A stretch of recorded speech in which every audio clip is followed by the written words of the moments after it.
Hi, everybody. Hey, thanks for joining today's broadcast. I'm going to pause for just a moment here. I want to make sure I can get Miranda on, and we'll go ahead and get started and say hi to everybody. So give me just a little minute to get that situated.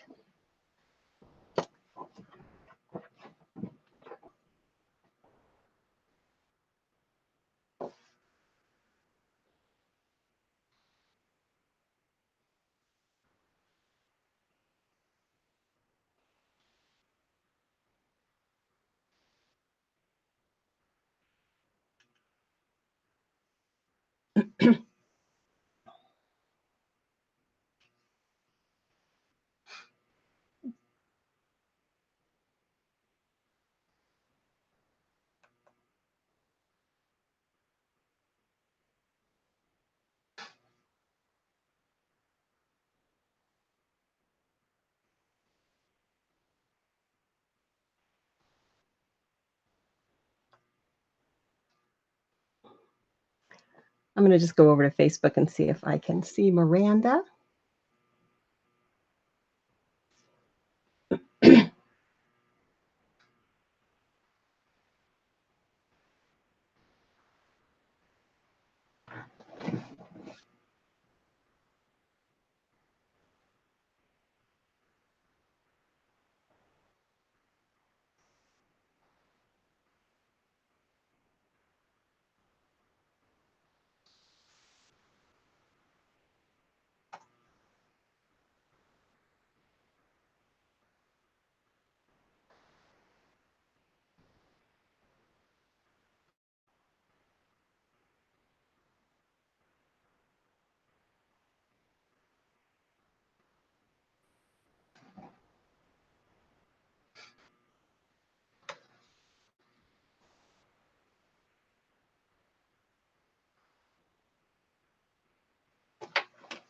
Okay, I'm not seeing actually Miranda join us yet, so I think I'm just going to go ahead and get us started. So I really want to thank everybody for joining. I see there's just tons of people on the live chat. So I'm going to do the best I can and get us going here. And I want to welcome you all to today's Dot Along. In today's project, we're going to be doing this gold elegance tree that you've all seen as we posted on Facebook. And I just love the way this turned out. So this is really simple. There's only four colors in this project, and I think you can see it has a nice shine and glow to it. So I'm really excited for us to be able to dot this project.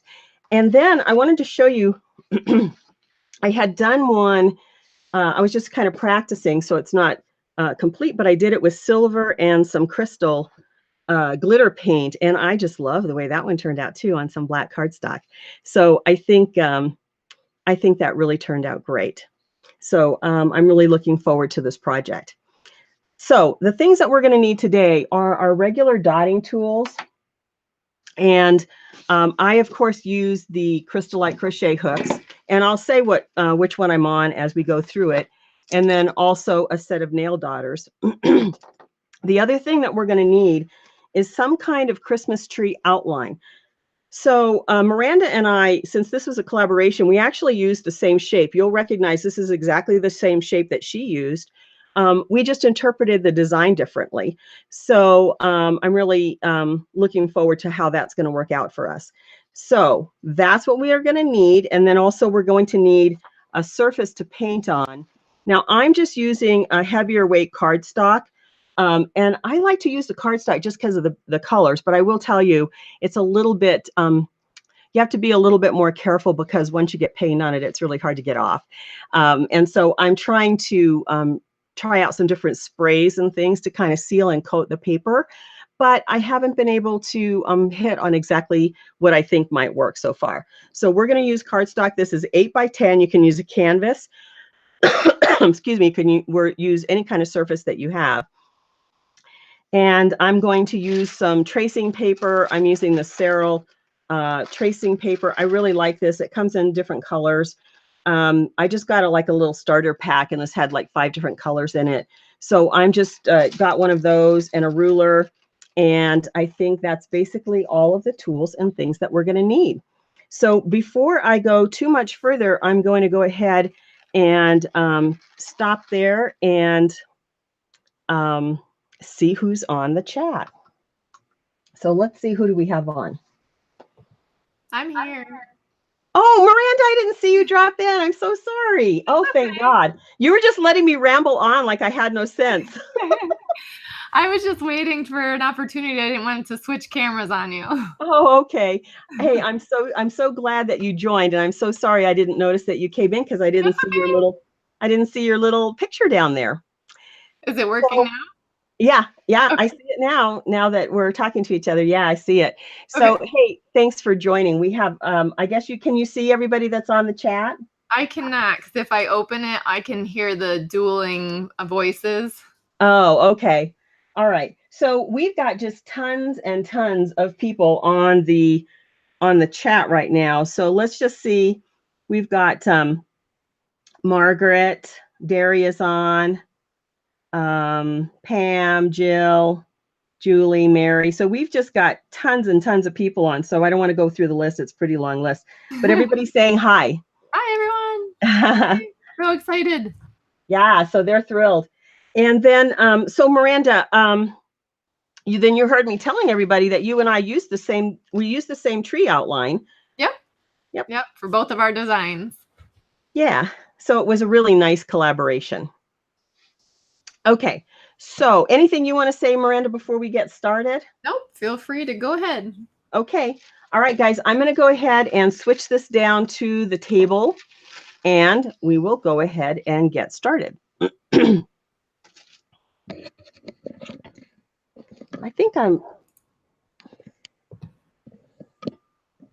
wonder which camera I'm actually using. Can you guys see me okay? I guess I'm using a different camera than I normally use. I'm sort of discombobulated, I guess. Yeah, your angle is from lower now. I can see you and your stock behind you. Yeah. So let me see if I go down to the no.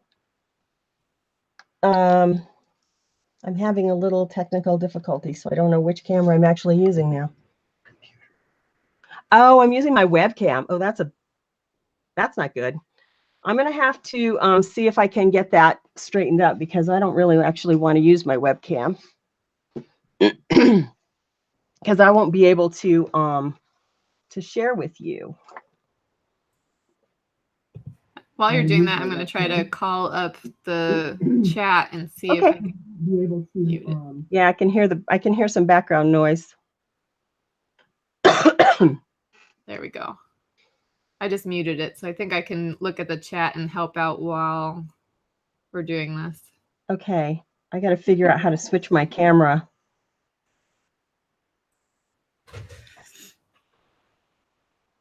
Hi from Ohio. I'm in Ohio too. Seaburns. Erin Ridley, I know you. Jeannie, oh, awesome. I'm so glad you guys could all make it on here. We're just working out the camera situation right now so we can watch Maria's lovely painting skills here.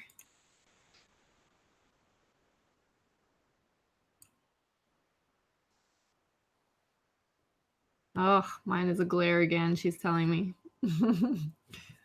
Well, I don't know if I'm going to be able to. Let's see if I disable it, if that is going to work. Okay, so Miranda, you can't see me right now? Right, now I can just see your header. Okay. All right, keep talking, everybody, Miranda. All right, let's see. Born in Columbus. Woo! I was born in New England, but my husband's here in Ohio, so we moved out this way. So I'm not sure how to get Christine's my camera. telling me I have a glare again, so I'm going to see if I can adjust mine to hear the lighting, maybe. Maybe I'm just shiny.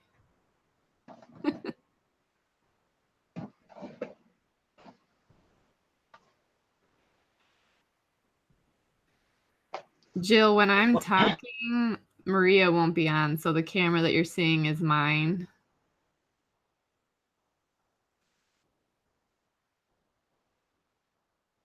It switches cameras.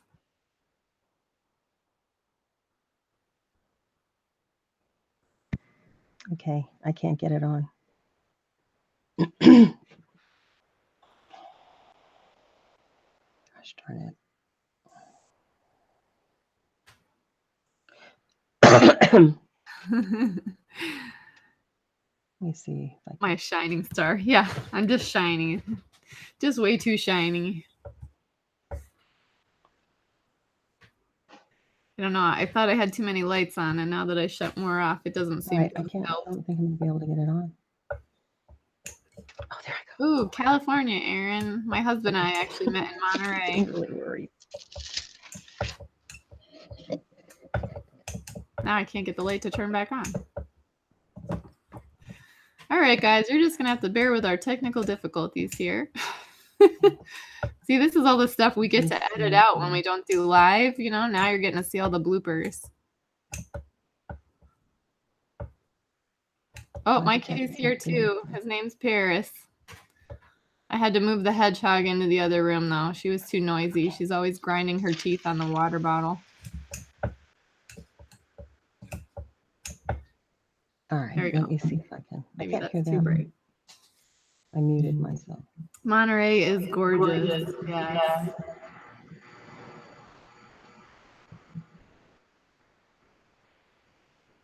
No, it won't work.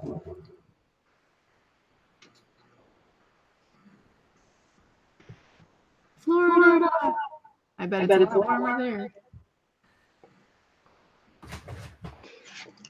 I don't know how to get it. Yes, we have a hedgehog, but only my daughters can hold it. For some reason, it always puts its Says the spikes camera's up not with working. me. I don't get to pet it very well. It probably can tell that I'm nervous about getting stuck. The active camera. What settings? The ones that click there on Here? the camera. Click here, and those settings, wherever those are. Because Maria's working on her cameras, probably. There's multiple microphones.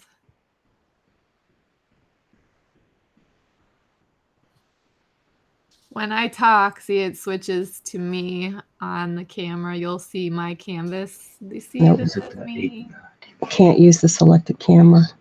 But then when I stop talking, it's actually going to Maria's. Because if they're making noise over there, it'll switch to her camera for her.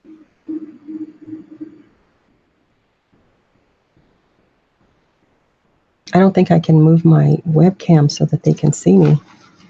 8 inches of snow. Holy cow. We're supposed to get that tonight. At first they said 18 inches, but Christine, you got it before us. Oh, Mary, I didn't know you were in Idaho. That's awesome.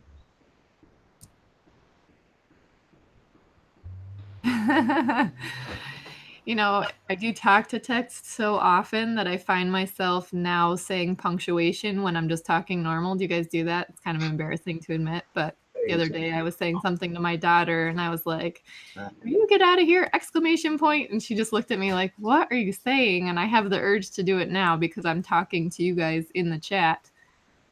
I want to be like, question mark, exclamation point. I don't think I can get it going. Hey, Miranda. Yeah? Can you guys see my desk yet? No, it's still on your logo. Okay, well, this is really unfortunate, you guys. I'm really sorry about that. I am not sure I am going to be able to get my camera working well. Oh, no. That's bad.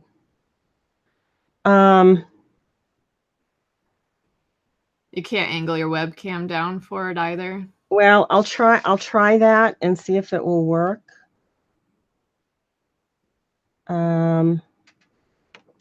Give me a couple more minutes here. Let me see.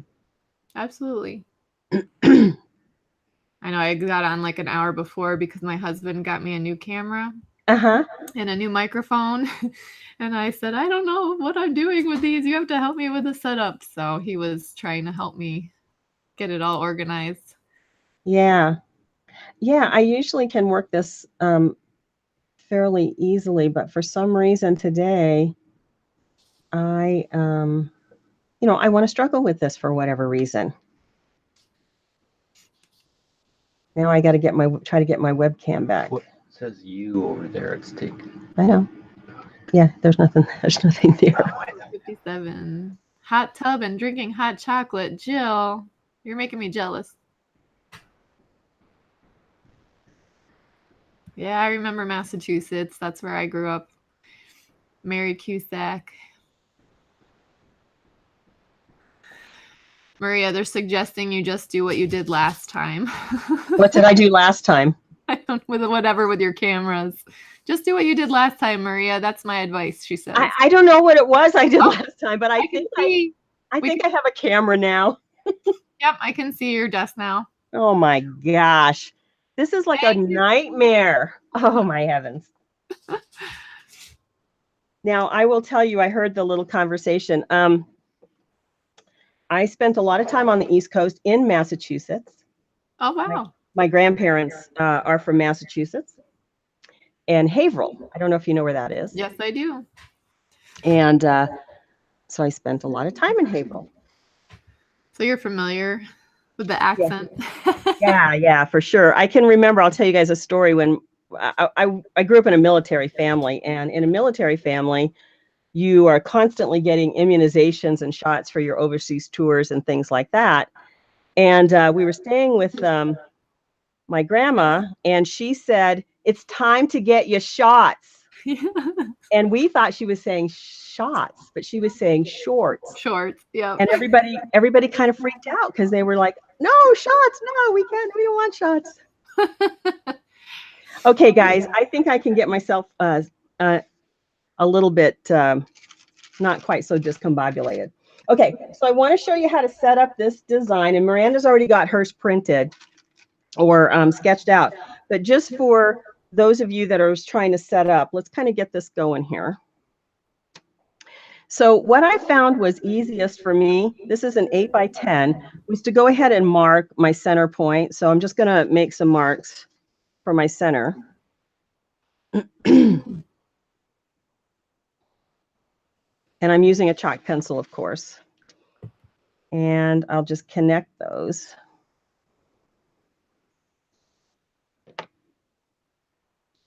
And that way I can get my tree oriented a little bit better. Maria, they're saying you're echoing. I don't hear it on the YouTube on mine, but they're saying you're echoing. Lots of echo. I can hear the echo too a little bit, but I don't know where it's coming from because I don't have anything else on. Let me see.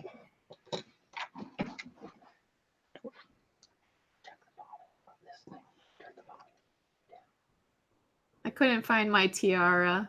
Christine's asking where our tiaras are. I was gonna wear reindeer antlers, but or bunny ears. That was all I could find in the kids' stuff today. Can you guys, am I still echoing? Daria says it sounds fine. Jessica says it sounds fine. No echo here. No. Okay. Okay, they're saying fine now. Okay, good. All right, so this is, the basic tree itself is 7 inches. And then I can still hear it, you guys, but I'll just kind of keep pressing on. And then from the original design, there's a topper. So it's actually about 8.5 inches, I think, all told with the topper, something like that. And so you want to be sure that when you're putting it on your, this is just a little over, it's like 8 3/4. You want to just kind of keep that in mind when you're placing your piece on here so that you give yourself enough of a border in case you want to frame it or anything like that. So I am going to put it about right here. And then I'm going to put my tracing paper under it, of course. And then I'll just be able to trace around it, use a stylus or whatever to trace around it. I really like this Saral tracing. It's Saral. It's a nice tracing paper because it comes off fairly easily.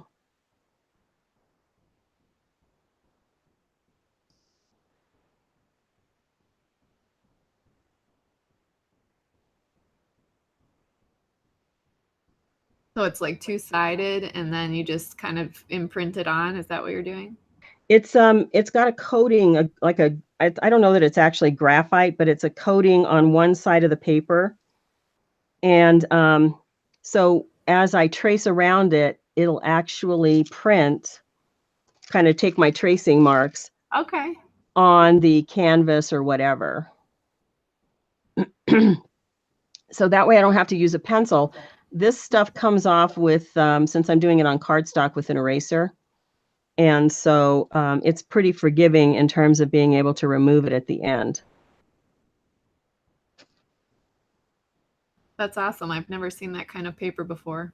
Yeah, quilters use it a lot. That's how I came to know it. Okay, so I've got the basic outline. And then the other component of this is to make these branches. And you can see that what I'm doing is I've just got a little sort of a swoop here in several points on this tree. And this is going to form our branches. And so you can just draw that kind of shape on your tree. Whatever, if you're using like more of a triangle shape or whatever, you're just kind of moving it from one edge in a little bit of a curve down towards the center. And that's going to form our branches. And if you don't have the pattern like on mine, I just sketched kind of a vague idea from the edges down to the center point. If you just use your center line here, I just went from the branches and made a V to the center of each. Let me see. Yeah, that's perfect. But I'm still shiny here. I can see it on mine. I'll try to darken it a little here.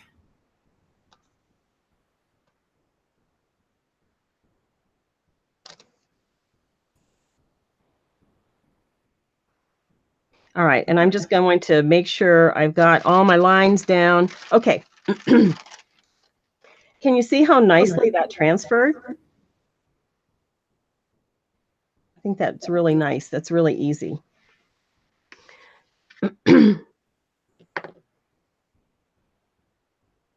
So I didn't ask you to get my pattern, right?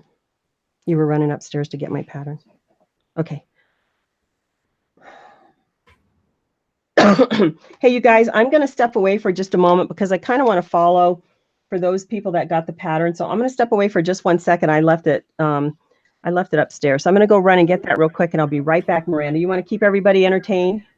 Oh, I'm sure I can handle that. I'm pretty entertaining. Okay. All right. So let's see. Oh, they're asking what kind of cardstock. But we can ask her when she comes back because I missed that as well. Let me see if I can look it up on the pattern here.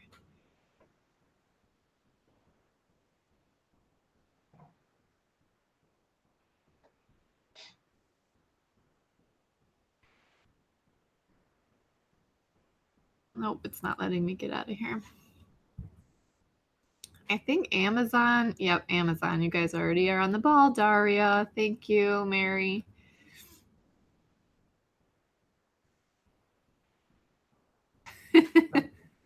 Who's gonna dance and sing? Oh no, I hope you guys don't mean me. Gale, 7 inches of snow. That better not be what's headed our way. I just looked out the window and I see huge snowflakes coming down. Okay, I'm back, and I'm sorry. I heard you asking me a question. No, you're fine. They were asking what kind of cardstock. And then they also asked where to get the Serral paper, but it looks like people are already answering. They found it at Hobby Lobby and on Amazon. Yep. Like Joann's also has it. Okay. Usually if you look in the quilting section, you'll find some transfer papers. That makes sense. Okay. So we've got we've got our design down, and I'm using the Extreme Sheen paint. And this paint, I noticed, I think I was telling you guys last time, is a little bit sticky. I don't know if you've used it, Miranda. I haven't. Well, actually, I take that back. I use the silver, but it's a little tacky. So I had trouble with it making the strings, and I ended up going without it that day. Yeah, but look at how pretty that paint is. It is. It's gorgeous when it Oh dries. my gosh. Amazing. I totally love that paint. It's got so much shine, but it is a little bit sticky. All right, so I'm going to go ahead, and because I'm using these particular tools, I'm going to tell you the tools that I'm using as we go along. So I'm starting off with the K10.5, 6.5 millimeter. And the way we want to get our dots down, how many people are painting with us today? Or people just watch it? See how stringy that is? We have 67 watching / looks like nobody's answering yet about who's painting, but okay. So this paint is so stringy that you're just going to have to be a little bit careful that as y'all can see that, I'm sure, as you pull it up, that you let that string break. And then what we're going to do is we're going to come right out to the tip of these little branches and right at the edge of our either V or whatever shape we made there. And we're just going to get our first dot down. I'm going sort of towards the outside. And when you pull it up off the paper or the surface, you need to make sure that you're letting it snap. And I'm going to turn my around. It's a little bit easier for me. I don't know how you guys all like to orient your page, but I have to turn mine quite a lot throughout the painting process just to make sure that, number one, my hands aren't in the paint and I get a kind of a good angle. So you'll see me turn it. I'm not always going to work in like a standard orientation. Does that make sense? yes. I have to do the same with stones. Not so much if I'm using a canvas, but I think I've just gotten used to it because it always hits my camera if I try to turn it. Yeah. Yeah, so I always have to kind of move mine around a lot. And now I'm going to go to the I9, 5.5 millimeter. And I'm going to get a couple of dots. Basically, all we're doing is making graduated dots. So really, you could use whatever tools you needed to use or you have, and just kind of follow along to make the graduated dots down to the center of your tree.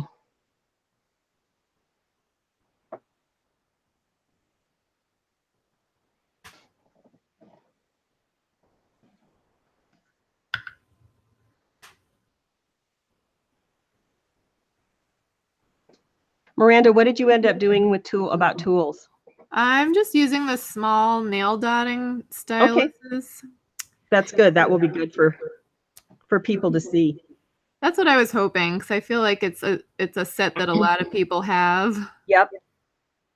All right. So I've got my K10.5, 6.5 millimeter, and then I went down to my I9, 5.5 millimeter, and now I'm going to go to my largest nail dotter.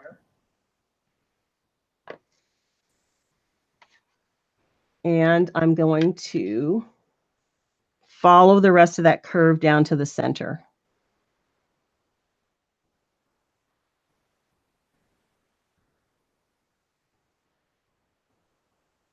I'm having to exaggerate pulling it off a little bit just because the paint is so sticky.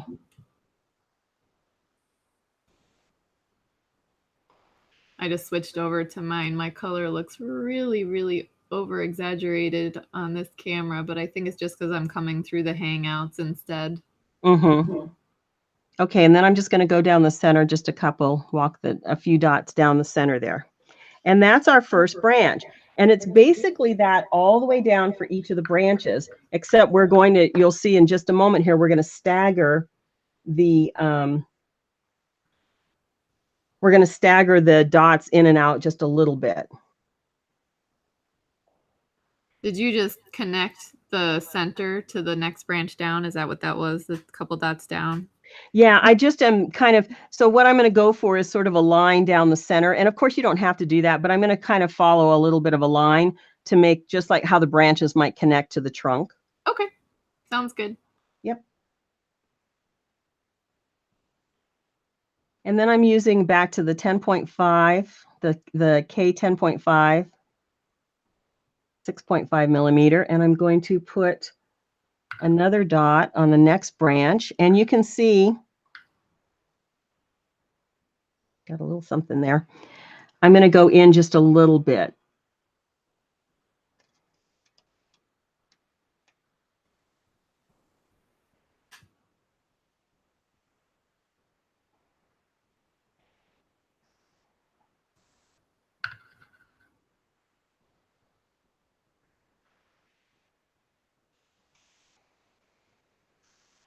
And then I'm back to my I9 5.5, and I'll just put another couple of dots. You see how easy this is.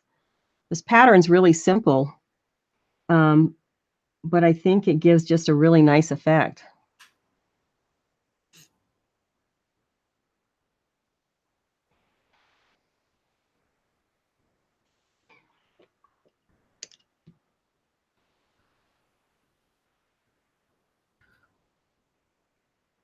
I think actually with the dotting tools, because it's such a smaller tool, I'm going to have to double up on branches to fill in between. Yeah, but that's I think part of what I hope to let people know is that you can adapt, right? You can right, you can change, don't have to have the same tools. You can kind of work with what you have or what you prefer to work with. All right, and on this branch, we're going to do something just a little bit different, and we're going to put, I'm going to use my, actually, I'm going to do a little smaller one. I'm going to use back to my green one, the K10.5. Depends on your sizing, how your spacing is. And I'm going to put a larger dot right there. And we're going to kind of alternate that pattern. Now I'm going to go back outside to my next branch. I'm still using this 10.5. How's everybody doing? Are you guys following along okay?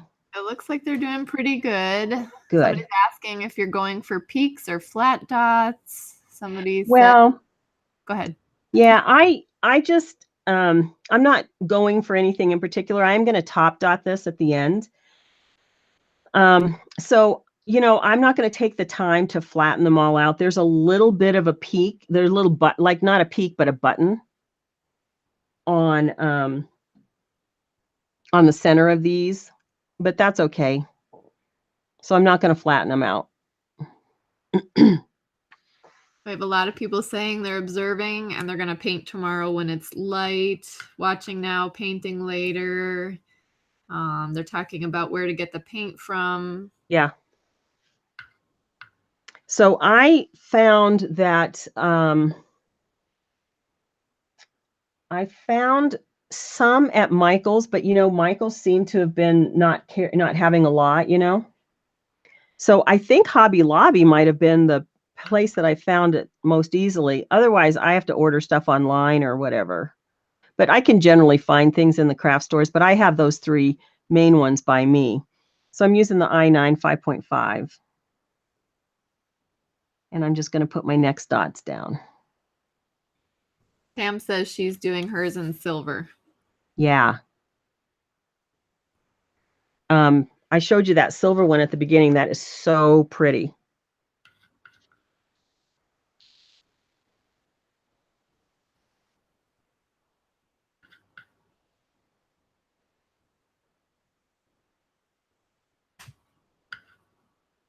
Miranda, can we see yours? I'm going to switch over to you so we can look at yours. Yeah, I think when I'm talking, it is switching, but I'm having to fill in extra, like I was saying, because I'm just using the nail dotting styluses. Yeah. Which are smaller. So I'm just kind of doing an extra branch in between the patterned ones. Uh-huh. But mine is really, the color is a little off tonight, but this is the gold. Oh yeah, that's going to be pretty though. And I think the variation is kind of interesting. I like it. All right, so I'm moving down to the H8 5mm. And again, there's no real set definer. If you purchase the pattern, I only gave you the size for the outside, you know, for the very first part of the branch, because you know, depending on your sizing and your dotting, you're going to have less dots than I do in different sizes. So I thought that that would be good enough, and then you could just kind of graduate.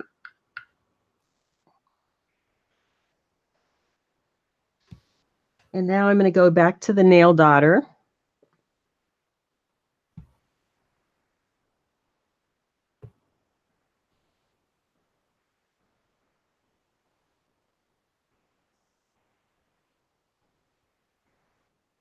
Maria, I think, are you still on my camera? You might want to switch back to yours. There you go. Okay. Thank you. No problem.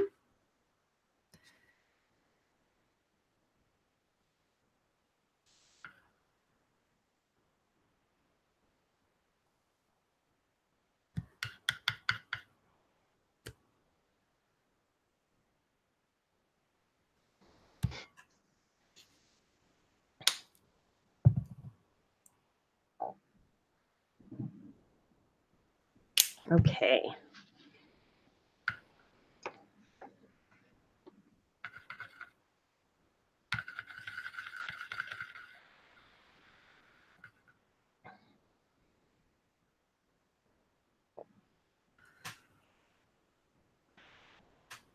Maria, they're asking if you can zoom in some more, but I'm not sure on that camera if you're able to.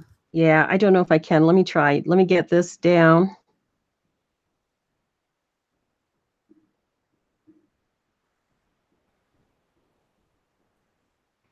Okay, let me see if I can zoom in anymore. Actually, I might can just move the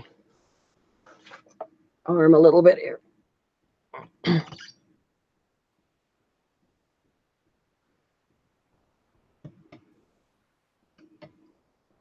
Whew.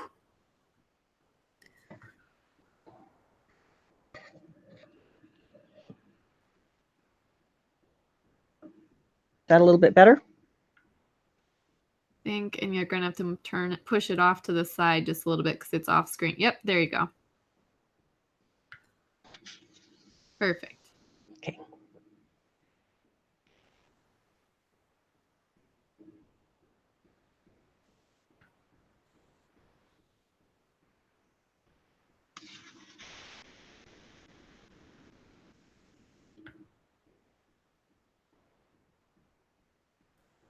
Beverly's asking if you're using the crochet hook. She might have missed how the start was. Pardon me? Beverly is asking if you're using the crochet hooks. Yeah, these are the Crystalite Crochet Hooks. Yeah, I tend to use these tools quite a lot. They're easy to clean. They're a nice flat bottom, but I am experimenting with some different tools. So, you know, you may see me change that up just a little bit. All right, here's the I9 5.5.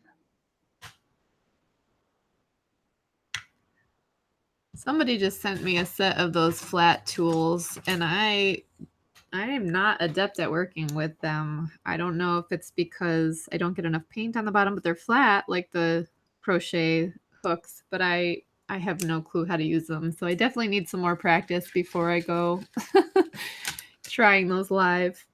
Which one are they? Just acrylic? Are they like acrylic rods? Yes, exactly. Yeah. But they don't come off, like it comes off at an angle, or it comes off, some of the paint is coming off and it doesn't do a full dot, or I just had a difficult time with it. Yeah, it's probably just getting, you know, used to something. It's just user error. It's me not knowing how to use the tools. Yeah, I get really good. I really like these, but I am experimenting. I have done some projects recently with the silicone brushes, and I really like those. So I will be showing that soon. Cool. That's exciting because I have no idea what to do with those either. Yeah. I like them.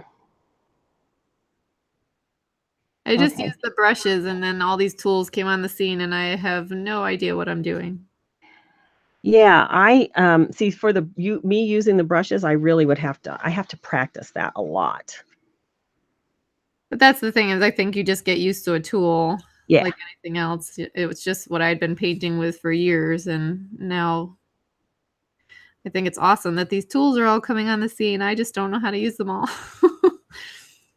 Now, one thing that I wanted to show you, my dots got a little bit, I don't know if you guys can see it, a little bit faint there. So I'm just going to go over with a smaller size to just give them a little bit more weight.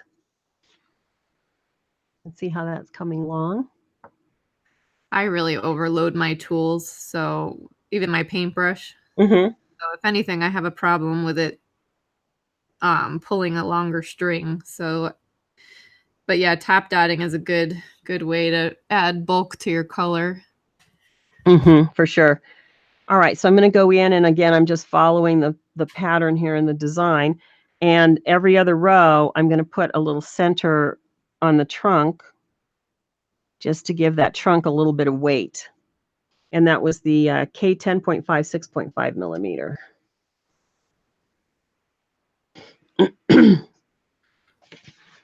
And then I'll just keep moving along.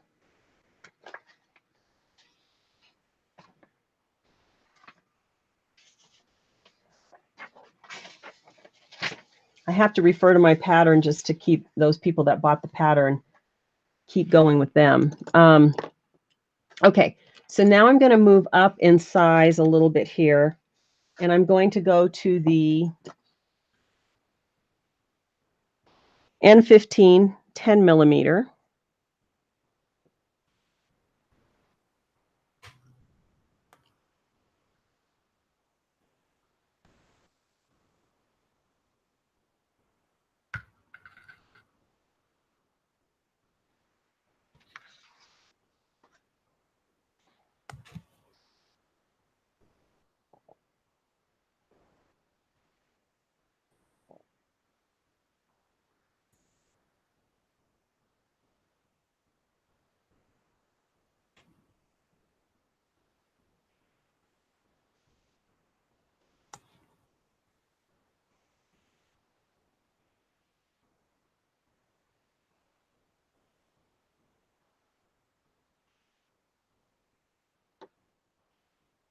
We have a couple people just joining us now saying they're late, but they're excited they can rewatch. They can't wait to make this beauty.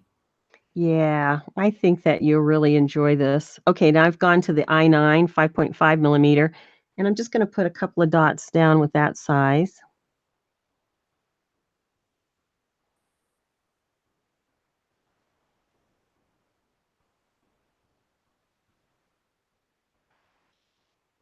I'm going slow just because of the strings on the paint.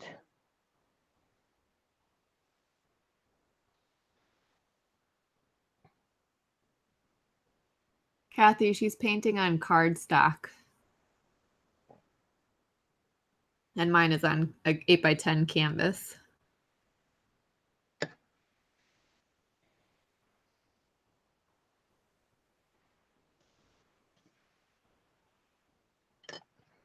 All right, I'm moving down to the H8 5 millimeter. Again, just graduating those dots.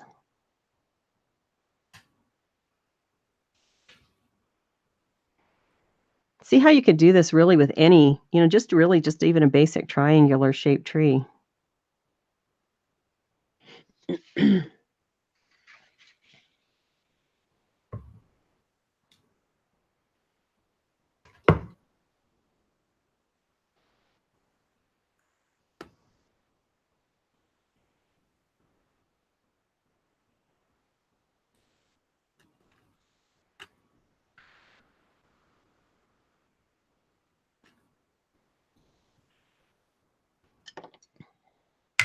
I'm going to move down to the G6 4 millimeter.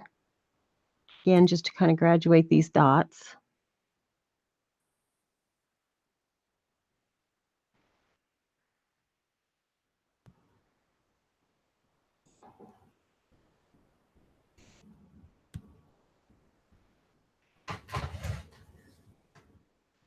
And then use my nail daughter to just walk it down the rest of the way.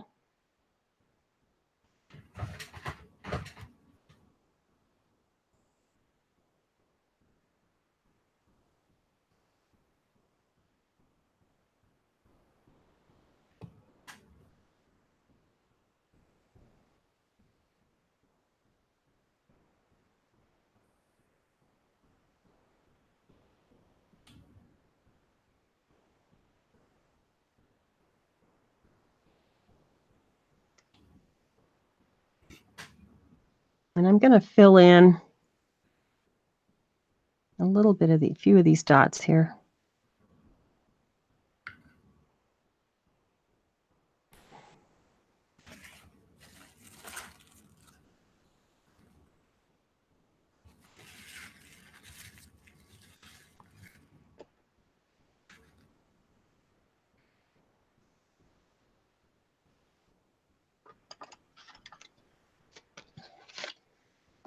Okay. Moving to the M13 9mm for the next row. And you can see how we're just sort of staggering those rows. You know, we're going out, in, just like how the tree sort of shape went. Deborah says she loves how many possibilities there are with this design. Oh, yeah. I think, tell us what you think you might do. I think that sounds exciting. I think there are lots of possibilities for sure.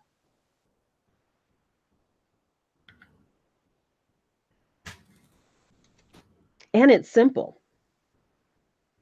Really, it's really repetitive, you know, with the branches. There's a lot of repeating design element here. And then I've gone to my K10.5, and I'm just going to put down a couple.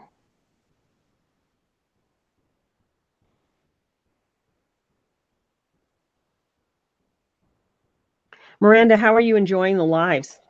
These are the first ones you've done.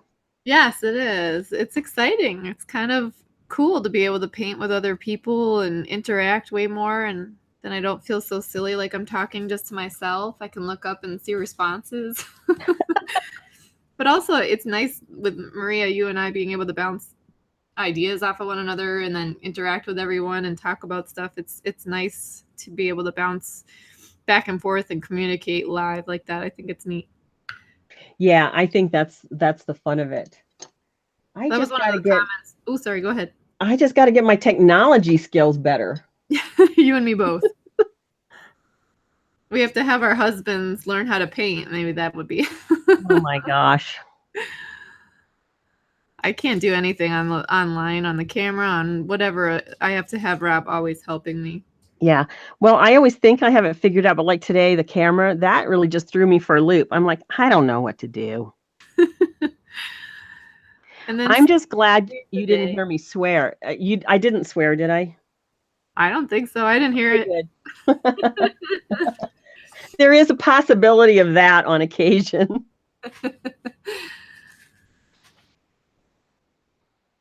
Ooh, somebody said a sage green background would look nice on it. And somebody else is saying, Deborah's saying silver with red balls like her mom's tree in the 70s. Oh, yeah. That would be gorgeous. You know, that's the thing I like about the cardstock is there's so many beautiful colors. But it can be challenging. It's got some little challenge to it as well.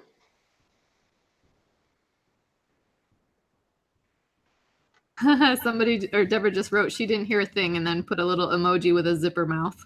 Uh-oh.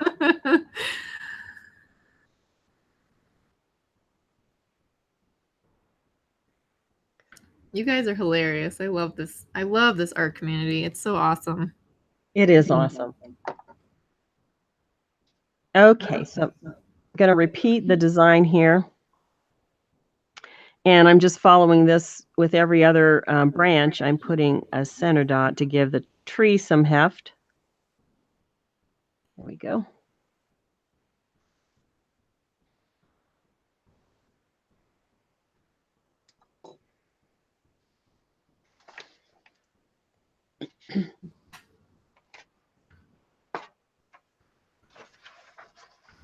Wow, 34 years in nursing. That's awesome. What's that? They're talking about how a lot of these ladies are nurses or retired nurses. They're saying they have to give up their RN job if they want to paint. Oh, really? Wait till you retire? No. I'm on a break from nursing right now with the 1-year-old and homeschooling and all that. So I might go back. Maybe I won't. Maybe I'll just paint. There you go. Well, you guys, I thought I was going to retire this actually, I was planning to retire in this December. But I changed my mind. For me, it's a tough decision. I've been working for so long that it's not that I don't have a lot to do, but it's just a big change. My parents both just retired, and it is a huge change. I think planning what you're going to do with all your free time, or realizing that you really have all these things that you wanted to be doing that all of a sudden start taking up your time, and that just finances, just being able to redo budgeting, and that's all a big change. Yeah.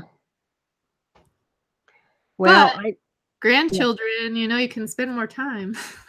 Oh, I have a ton of projects to do and a ton of things to do, but you get used to a certain pattern and your interactions with people you work with, and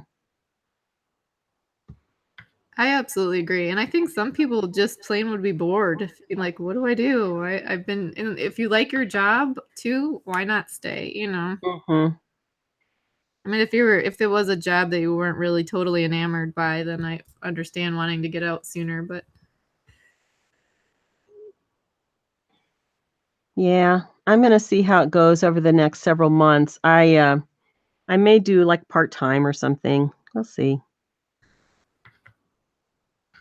Ease myself into it. yeah. Deborah says free time is an illusion. Yeah. I love my job. I'm going to squeeze in the painting. Yeah. Okay, I'm just going down, of course, still going down in sizes.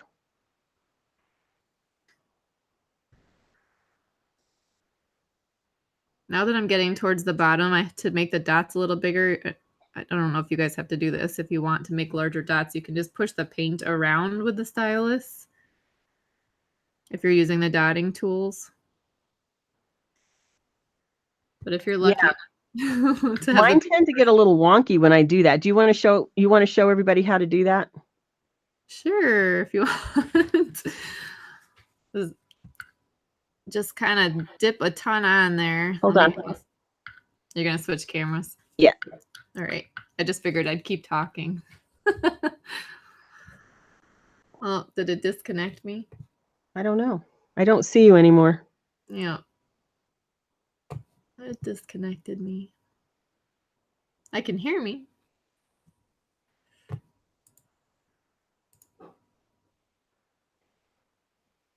Oh, there you are. Okay, there we go.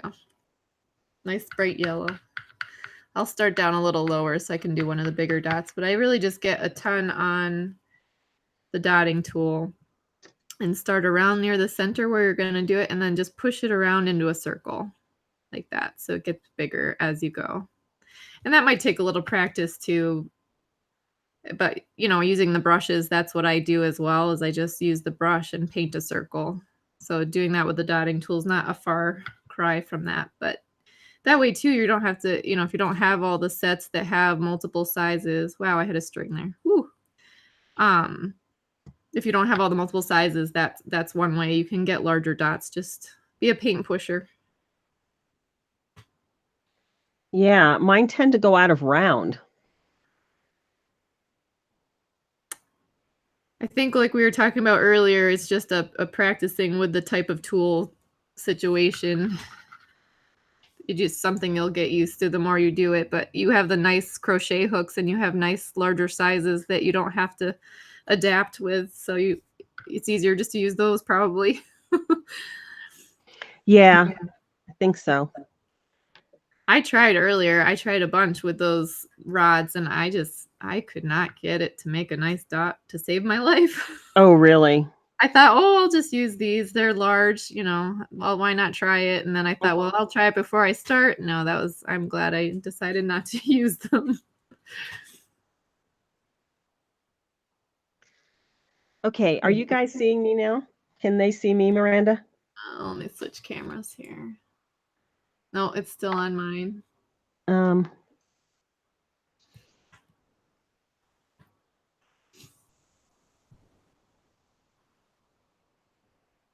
It says I'm presenting to everyone. There we go. Okay. So here we are. Miranda's moved quite a bit past us. Sorry. No, that's okay, because I think that's good to see we all do it, we all dot differently. So I think that's good. I'm just going to keep going. You guys just let me know if you have any questions.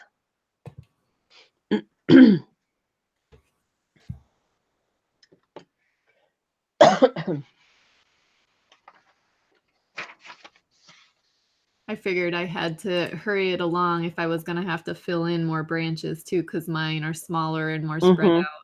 Yeah. Maria, they're asking what you do for a job. I work for the Department of the Interior. That's like all land management. So National Park Service is one of our organizations. Bureau of Indian Affairs, Reclamation, all the dams. So I work for them, and I actually work in the Chief Information Officers organization, and I do cybersecurity. So computer security. That is awesome. Yeah. It's a great mission. They have a great mission. Protecting lands, managing lands.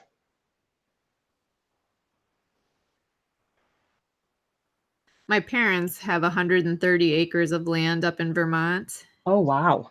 And they actually, I think, worked with the branch through Vermont to keep it protected so it can't be built on any more than their home and their maple sugar shack. And it's all protected. And if they prune the land, it's kind of like their retirement job. They get subsidies for keeping the land nice and pruned and the way that it's meant to be for nature, I guess. That is a fantastic job. Yeah, it's awesome. And then they have the apple orchard on it and the maple sugaring. So wow. Not a bad place to be. Oh no, it sounds heavenly actually.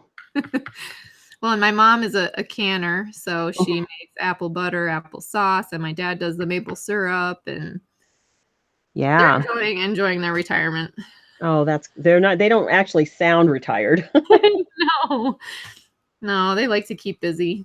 Yeah, they're running what do you call it for the maple? Is it an orchard? Is it a farm? Is it a well, they have an orchard, so they have apple trees all over the land, but then they have a sugar shack where my father has all the setup for lines coming from all the maple trees on the land, and it's gravity fed down the mountain into his sap tanks where he boils down the sap to make maple syrup. We always have this rivalry talking because Ohio is very proud of their maple trees and their maple syrup. So I'm always doing, test taste. We have Vermont maple syrup. And my father's like, no, it's not as good as, Ohio and Vermont have a rivalry, I guess. I did not know that Ohio had maple, like a maple commodity. I thought all I've ever realized is Vermont. Yep, that's the same with me until I moved here with my husband, and they have a whole maple festival. They have maple candy, maple cotton candy, maple stirs, and yep. That's amazing. It is. It's pretty cool.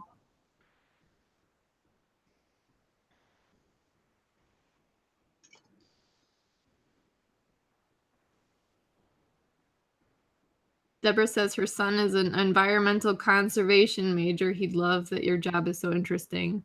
Oh, yeah, that's a cool job.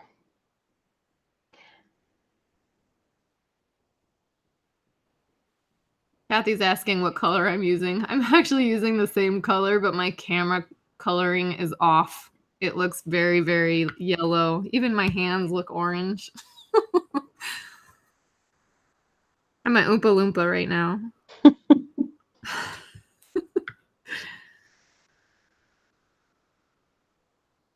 How's everybody who's painting along? How is your project coming? How's your tree coming? It's spectacular. Wow, great. Oh my. Good. Oh, Mary's saying maple syrup, I believe, is what she's talking about, is big there in Canada as well. Oh, yeah? Yeah, I guess it would be, huh? They do have a lot of maple trees. My parents live right up on the border of Canada, actually, so they're close enough. They probably share moose. Share what? The moose. Oh, the moose. The moose and the deer that come to eat all the apples on my parents' land.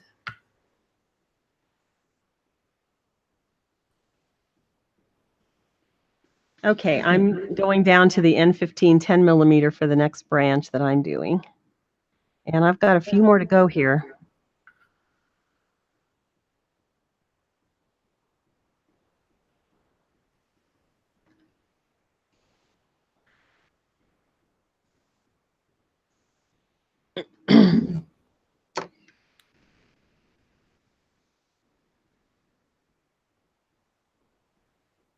Diana's saying anybody who's looking to buy the paint, officesupply.com actually has 4 colors and it's free shipping today. Really? I know, Wow. I might check that out too. I guess I wouldn't have thought to look there. No, me either. You're going to be happy with the color of this paint. It has such a beautiful glow to it.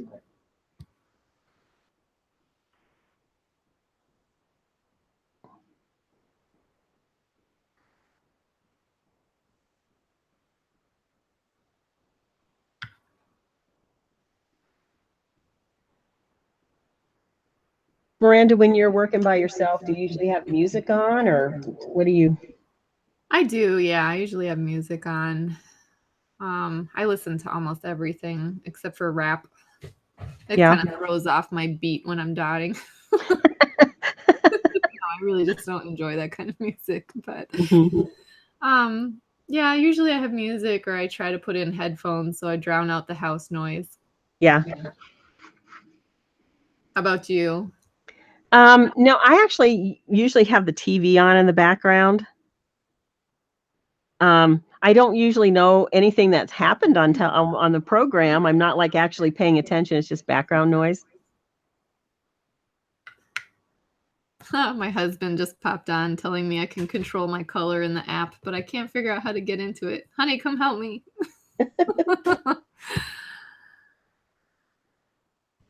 Yeah, we don't watch much TV. In fact, my kids, I think, get frustrated if we actually turn on the television because they're not used to having commercials. Oh, yeah. So homeschooling is quite a commitment. Yes, definitely more than I anticipated for 2 kids. Did you just start doing that recently, or?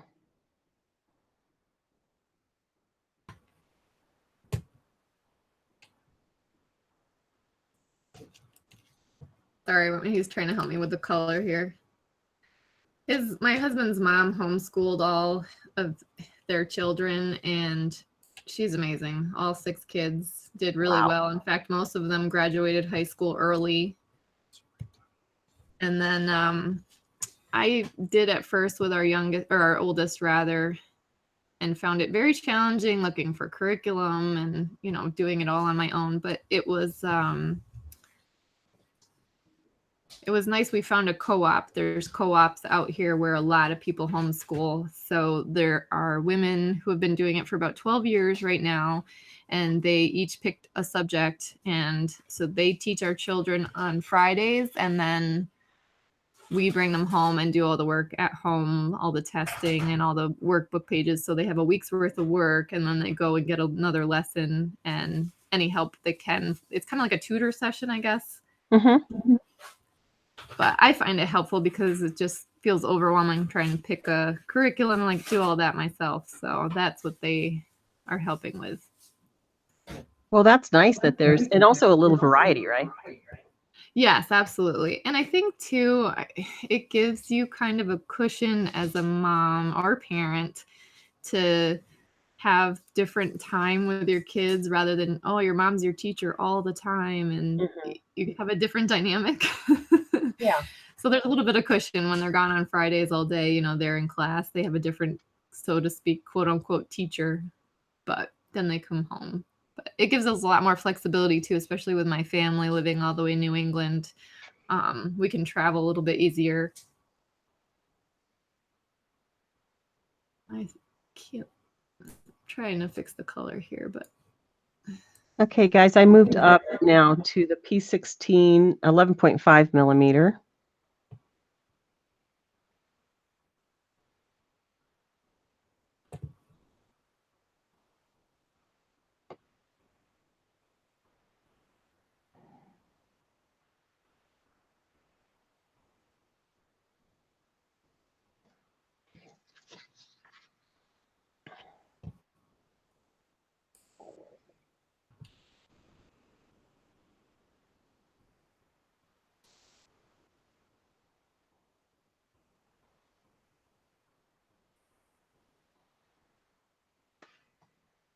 Deborah's asking if we can repeat the paint brand again. We're using the DecoArt, but it's their new Extreme Sheen 24 karat gold metallic paint. Let's see if I can show it here on the camera.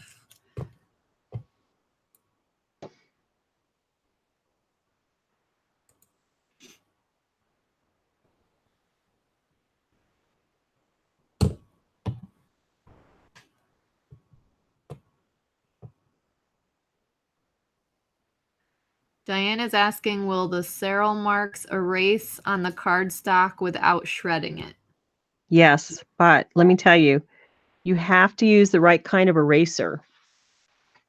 You have to use an art eraser, and I'll show you as soon as I get this paint on here. I'll show you what I use.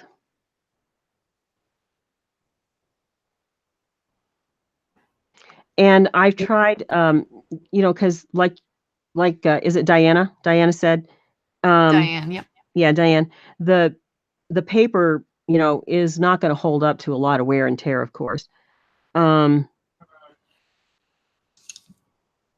So I have two, I think, erasers on my table here somewhere. Here's one of them, which is just it's Magic Rub, Sanford Magic Rub, and I'll just do a little edge here. I don't know if you could see that. Do you see how easily that came up? And it's not damaging the paper.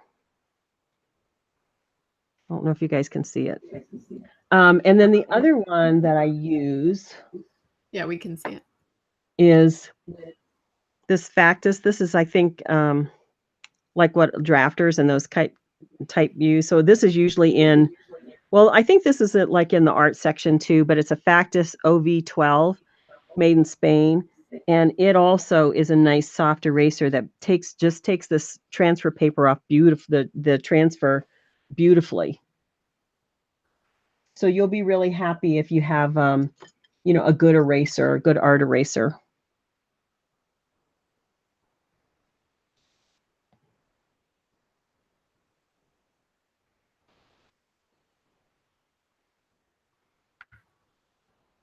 Mine, I just etched on, so I will just be wetting the edge after all my paint is dry. Mm-hmm. Or sometimes I don't even have to do it because once I varnish it, the wet varnish actually takes the lines away. Mm-hmm. I did it beforehand, though, so I wouldn't be nervous and poke a hole in my canvas.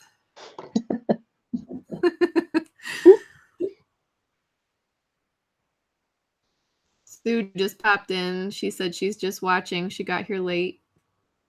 Hi, Sue.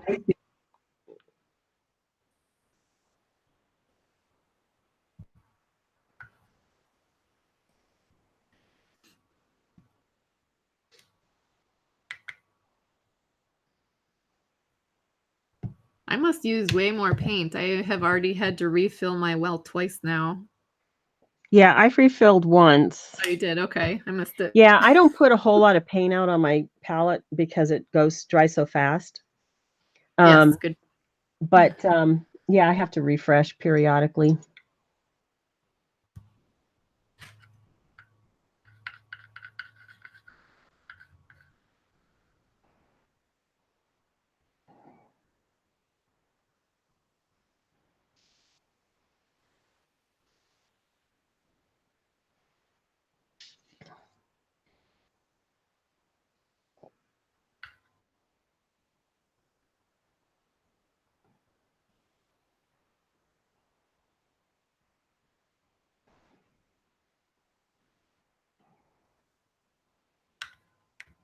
That's looking really nice, Maria. Thank you. I think I'm just so happy with this paint. Did you try varnishing over it yet? No, I'm going, because this is cardstock, I'm going to experiment. I'm kind of trying out different things. Have you varnished on cardstock before? I have not. No. Has anybody else varnished over cardstock ever? I wonder how it would soak in. Yeah, I'm trying. I've got some pages, some sheets that I sprayed with an acrylic sealer that is used for just acrylic painting, to seal acrylic painting. So I've sprayed the paper, and I'm going to try it to see how it works. I mostly want to be able to, like if I'm on a canvas, I can just wipe off an error, right, with a Q-tip or whatever. But on Right. a cardstock, you can't do that. So I'm trying out some different sprays and sealers to see what I can use to protect the paper a little bit. So I'll let everybody know how that goes. I don't usually use sprays because I had a really bad experience where one sprayed chemical white powder all over a canvas that took me forever to paint, and then another one just came out uneven. I haven't had good luck with them, so I tend to use whatever the brush-ons are, like the Liquitex, or even now DecoArt has the top coat that I've tried and a couple of their clear and whatnot, but Yeah. I don't I hear actually like to use a lot of sprays either. These I'm putting on before I paint on them, right, to give a surface to paint on, as opposed to like varnishing. I tend to use a brush on or a sponge on for a varnish as well. okay. I don't get good results with spray varnish myself. I know a lot of people do, but I don't know. I don't have good results with it. I hear Krylon. A lot of people are saying Krylon spray works amazing. And a lot of people now are switching over to resin, which is a Yeah. little pricey for me right now, but Yeah. I just got sent some to try, so I'm Mhm. going to be trying it soon. Yeah, the other thing with resin is you have to make sure your surface can support the weight of the resin. Right. And it looks like some of the resins, I see people wearing masks and all sorts of stuff. So I'm not set up for that yet with the ventilation and Mhm.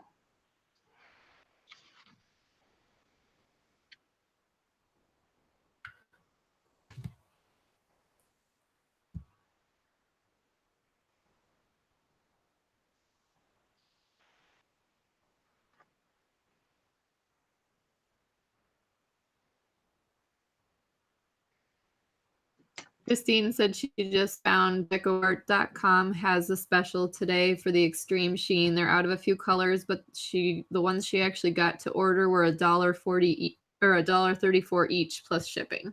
That's good. I wonder what shipping is like, because that's a good price. I think some of these bottles are like $2.99 in the craft stores.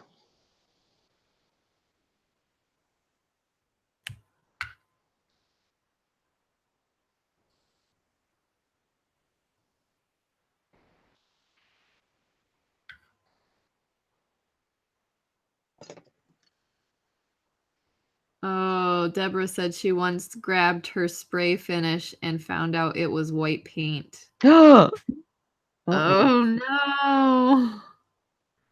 That would be heartbreaking. Yes, absolutely. Skems555 says they lightly spray their quilled projects with Krylon spray. As long as you don't overspray it, it works very well except for the smell. So quilling is when they coil the papers and make shapes out of that. So I wonder if that would be the same for cardstock then. Oh, okay.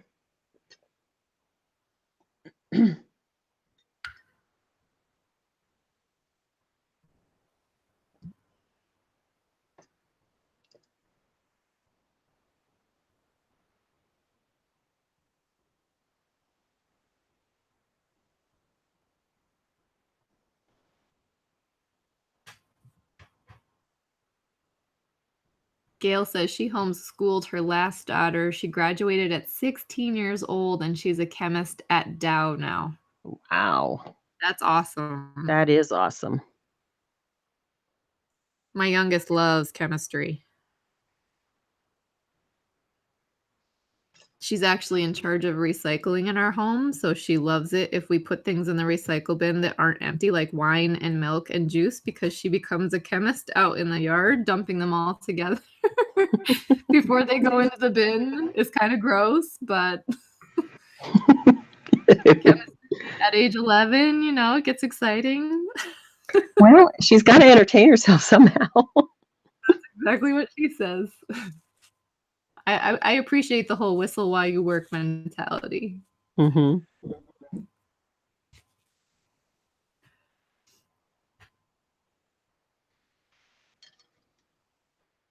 They're laughing at me. Okay, I'm on my last branch, and this one, for this one, we're actually going to we've been sort of going swooping down into a V. This one, we're going to come from the corners and go up to meet the other branch there. So I'm going to get a little more paint.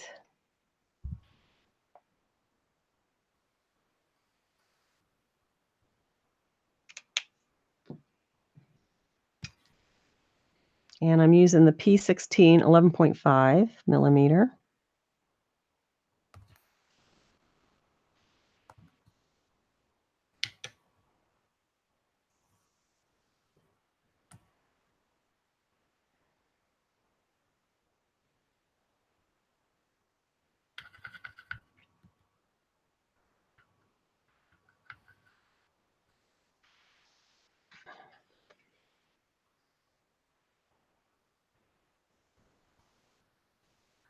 Mary says she tried Krylon spray and it left I'm sorry, the Krylon spray left a weird spray mark when she used it on canvas, so she only uses it on rocks. That's another thing too, depending on what you have painted upon. Yeah.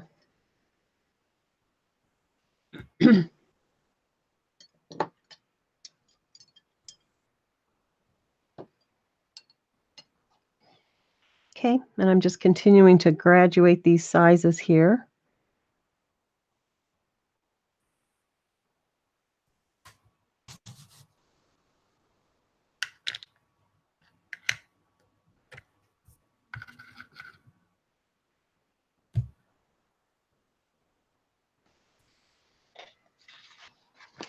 Miranda, I shared the candied bacon with my group. Oh, you did? Awesome. Bacon candy, I guess. They loved seeing that recipe. I ate so much the other night. It probably was regrettable that I made so much. I'm going to make it for Christmas. Yeah, I'll make it again then too. It works better. I don't think I put on there, but it works better if you use the center cut, the thick cut bacon. I probably should write that on there too.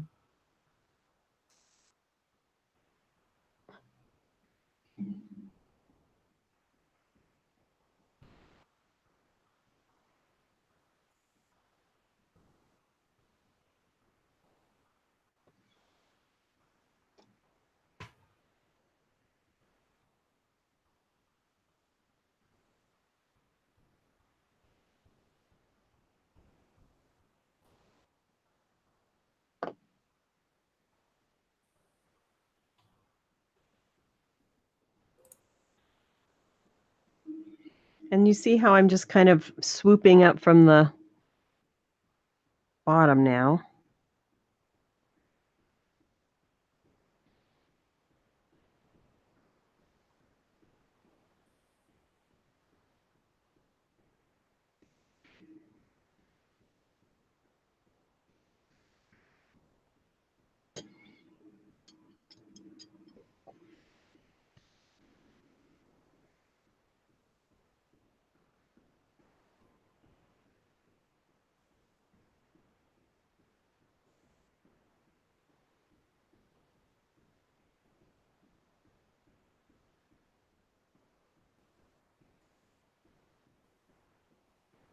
It's so pretty, Maria, says Daria.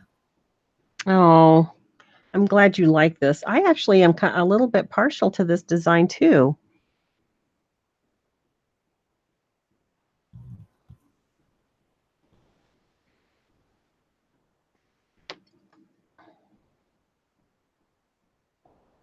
Wow, Christine said she checked Amazon for the paint. They wanted over $5 for the 2-ounce bottle of the gold.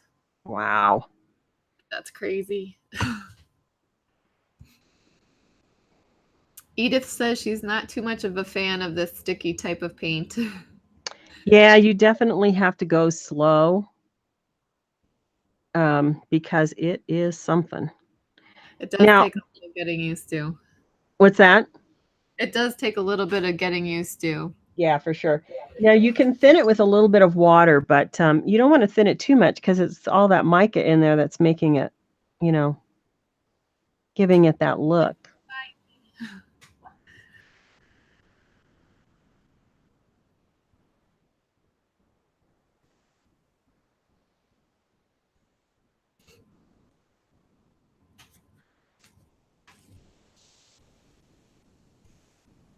All right, I'm going to finish up these branches.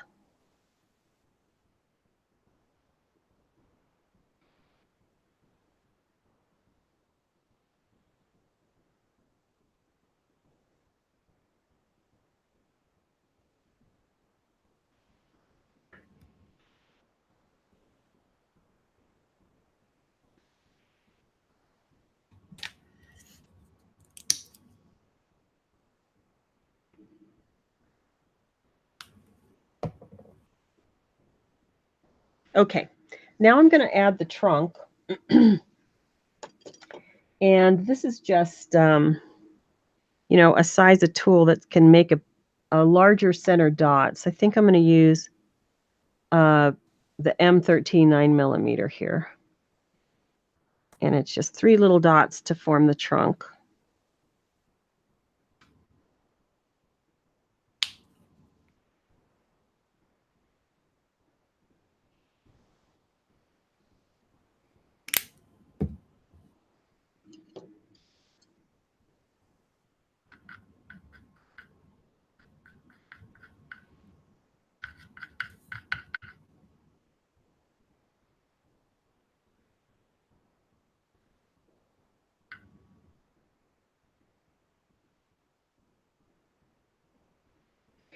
How are you doing, Miranda? You got your branches? Yeah, I was just waiting to see what we did for the trunk, and then because I forgot in my brain what the pattern looked like, I didn't print it out. Yeah. Okay, so this is how our pattern's looking so far. And now I think what we're going to do is we're going to go up and we're going to do our little top, little part of the topper here. And then the pattern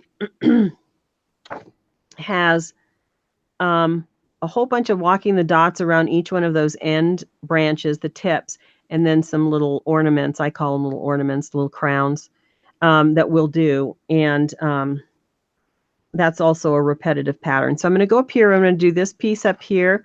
Then I'm going to go to kind of walk with the dots around. And then we're going to do this pretty topper.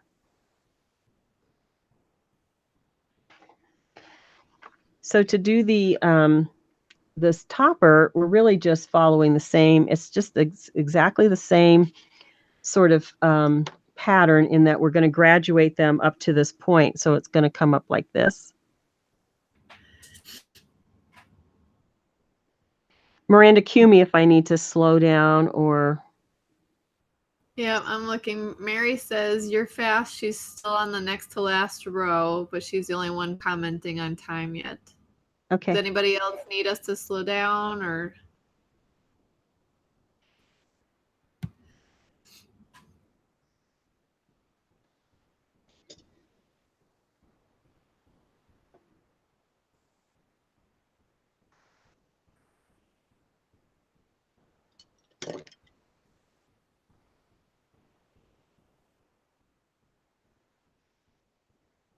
I think they all must be painting. I'm not getting a response yet.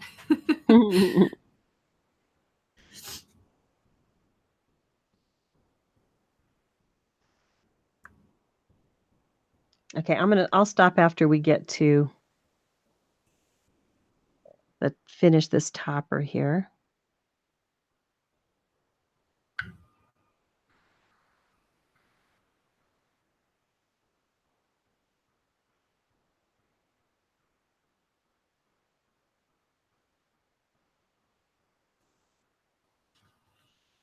Kristen Selmer says, hi, shout out from your neighbor in Denver.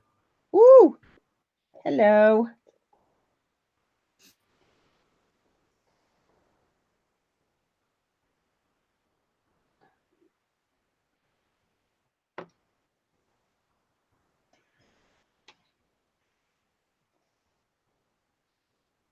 Maria, how long do you let the cardstock dry and doesn't it curl the paper? Says Christine. So you can see that I've been painting on this and I'm not really getting any kind of curl. I will get some as we start to load it up a little bit more. Now, because we're doing this live, I'm painting faster than I normally would. So I would let, and I know, Miranda, you probably do this too. I have dry steps in my process. I like to let it dry a little bit before I would move on, for example, to add these other little flourishes that we're going to add. But because we're doing it live, I'm not stopping the way I might if I were in my, just doing this on my own. I tend to let it dry in between major steps.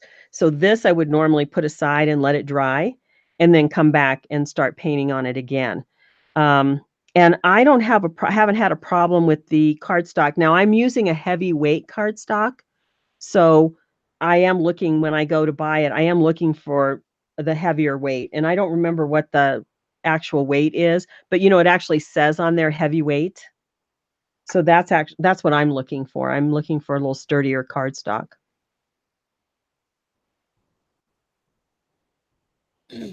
Grateful Girl says she's getting here late. Oh my gosh, that's going to be beautiful. Got here late. Gonna try that for sure.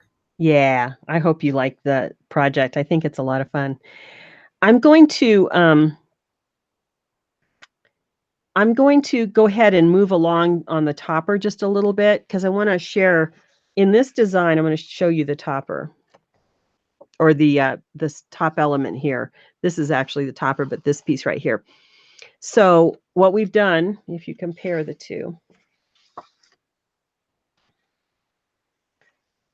you can see where we're at right here in the unfinished piece, and then what it looks like here. So the thing about this little element here, this center dot, you need to kind of look at how your spacing is and decide what size tool you want to use to get that center dot. And so I think what I usually do is I just kind of audition my tool, keeping in mind that when I put paint on, it's going to spread. So this is a little bit smaller diameter than what it will be when I actually load it with paint. So I'm going to look at it and I'm going to say, okay, is that a good size for what I have to fit in this space, or what I want to fit in that space? I think this might work, but it also could be a little bit large. So I might go down just a little bit just to make sure that I can get the different elements that I want to get in there.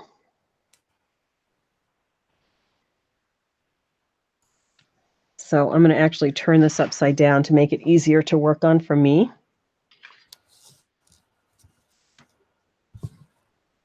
Get some paint on there. And I'm going to go right in the middle.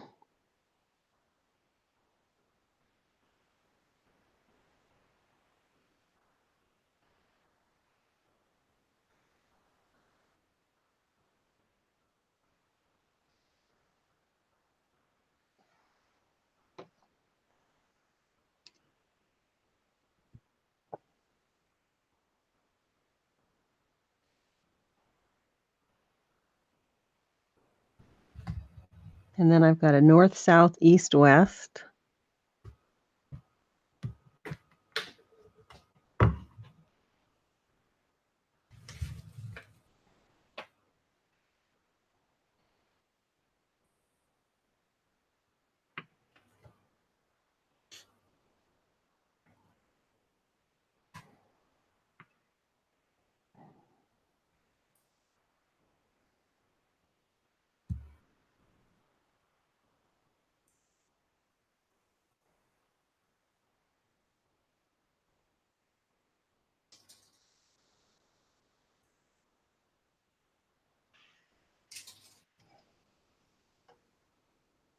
And then I'm going to go down to, in size on my nail daughter, and I'm just going to add a couple of little dots in between.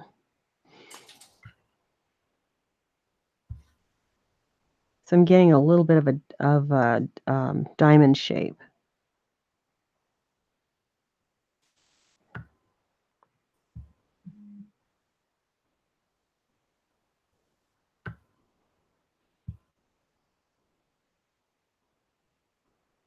You're getting any bubbles in your paint? Yes. I'm glad you mentioned it. Yes. I have some. I don't have a lot, but I do have some. And that's a good point, Miranda, because I meant, when I saw them, I meant to mention it too. Be sure you get those popped because you don't want a hole in your paint. So if you see them, just kind of glance around and see if you see any that you can pop while the paint's still nice and wet. Is that what you do, or do you do something different with the bubbles, Miranda? With the brushes, I generally don't get bubbles that often, but yeah, I'm noticing it with this, with the dotting tools. Definitely, there's a lot of bubbles. So I'm just going through with a sharper, smaller tool and popping them. Yeah, that's what I do too. I'm glad you noticed that. Okay. So now what I'm going to do is we're still working on the structure of our tree. So I'm going to go around and I'm going to do this top dotting, and I'm not going to go super fast, but I'm going to go fairly slow to start, and then I might speed up a little bit because this is pretty basic. Around each one of the branches, the end of the branches, we walk the dots around, and then we'll come back in. I do that first. This is just my way of doing it. You work with, how it works best for you, but I like to kind of stick with a similar tool and process. So I'm going to go around, walk the dots here, and then I'm going to come back and do the crowns, the little crown elements. And I will start with not my largest nail daughter, but sort of a mid one here to walk dots around. And the way I'm orienting my dots, I'm kind of thinking of this as the tree, right? So I'm following this line to get my first dot. Did that make sense, Miranda, what I just showed? Yeah. Okay. Yeah, and I think once you do it, they'll see. So it's a little bit kind of tilted. It's not necessarily straight, And then you get kind of the whimsical pointy limb. Go ahead. That way, too, it's more like an evergreen mentality that you're getting the little needles off the end type idea. Yep, exactly. Now, these that are in the center or in between branches, I might only be able to get a few dots around. And one technique that I use when I'm dotting, I dot my center and then I go around one side, come back and redot the center just to transfer paint, and then go around. And I'm doing that so I can get consistent sized dots on either side.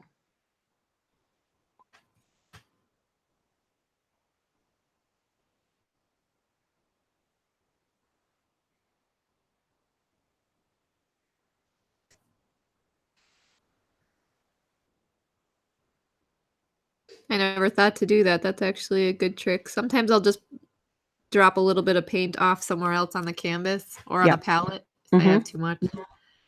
But that's a good idea. Yeah, I do. I drop it sometimes off on my palette depending on what I'm doing, but this way I get that initial transfer.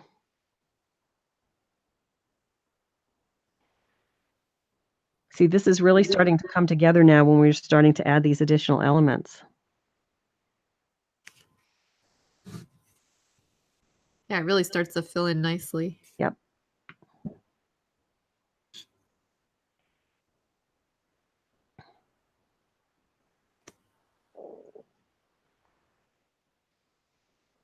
I have a confession. I hope you all have been able to hear me okay. I realized I'm talking into my camera as opposed to the microphone that my husband set up for me. I'm not laughing at you, Miranda. I didn't get my camera working till I don't know how far into the thing here, so.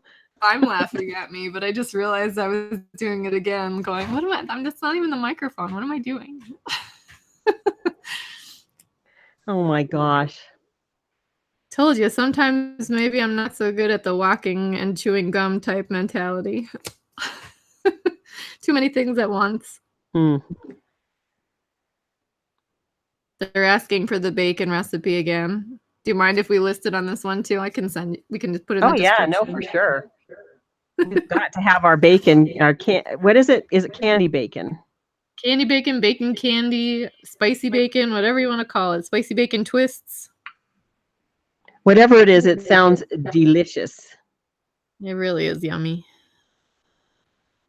It's definitely a winner too. I think my husband brought it into work, and the next day you can just put it in a toaster oven to reheat it, because it's so good right out of the oven, which is when most of it gets eaten here. But I can't believe there would be any left over the next day.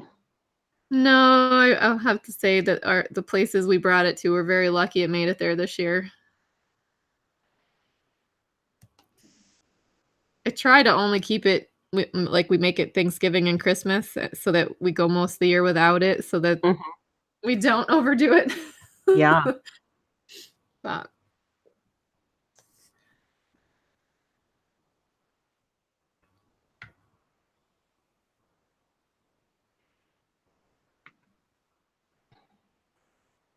this is where I start sweating, says Deborah. And the little dots. She said the perfect project, then walk a dot and ruin it. Aww. Oh. Well, if you take your time on it too, I already blended two together up here, but I don't know if you're painting on cardstock or what you're painting on, but sometimes with the background you can fix it too.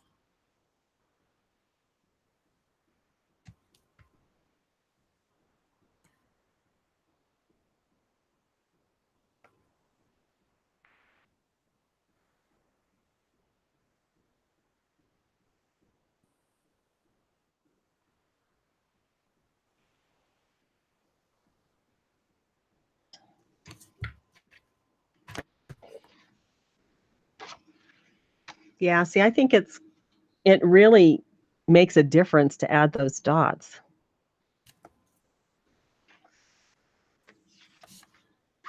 All about building up the design. Yeah, that looks great, Maria.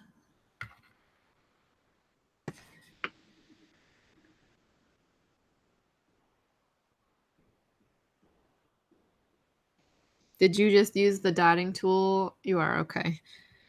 What's that? I was asking if you were using the nail dotting tools to do that, but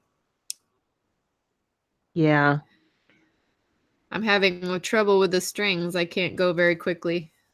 Yeah, I am using it, and the strings definitely slow you down. It's just a minor adjustment, though. It's worth it for this really pretty paint. Mm-hmm. Even just looking at it in the palette, it's so shiny. It looks like jewelry. Mm-hmm. Yeah, liquid gold, huh? Yes, exactly.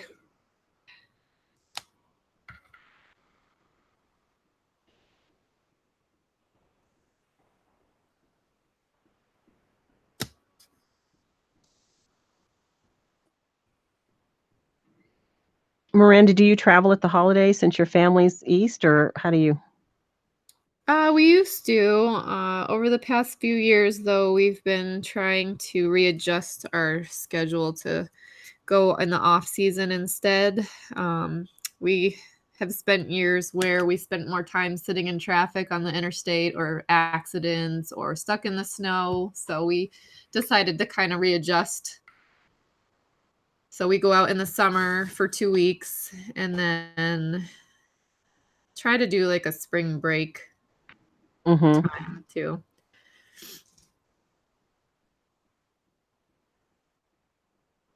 But it does make it a little difficult, although you said you come from a military background a little bit, so you understand having to move around and visit and changing up schedules. And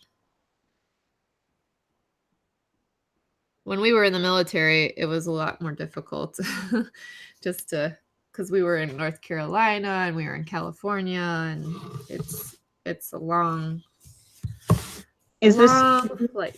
is this you and your husband, or when you were growing up? Yes, my husband and I, Mm, when we were in the military. I didn't realize you guys were in the military. Oh, yep. Yep. That's actually where we met. He is a Marine and I was in the Air Force. Mm-hmm. And we met in Monterey, California. Wow. It was gorgeous. I never wanted to leave. Oh yeah, I bet it was.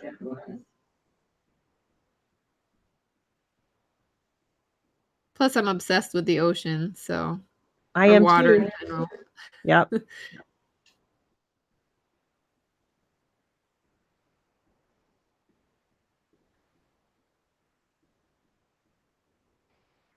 How's everybody in the chat doing? I was just checking that. It looks like somebody said, Maria, can I see your silver tree? Did you do one in silver? Uh-huh. Oh, I didn't know that. Yeah, I did just another. Now this one I did in silver. This is just shimmering silver metallic, but I put that glitter, that gloss enamel glitter. I don't know if you guys can see it glittery. Oh, that is gorgeous. Isn't that pretty? I love Now I have to go that. back on my cardstock and sort of, like you can see, I got some little bloopies. But a little bit of black paint will kind of cover that. But isn't that pretty? That is beautiful. I really like that. Yeah. I like the gold too. Now I can't decide. I'll have to do another one.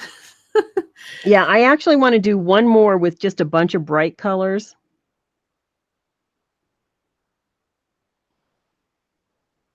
Lots of, ooh, that's pretty. Oh, that's so pretty. Oh, that's so pretty. We're all in agreement. Yeah, I think somebody was saying earlier the design's a little bit versatile, right? You could try lots of different color combos. Yes, exactly.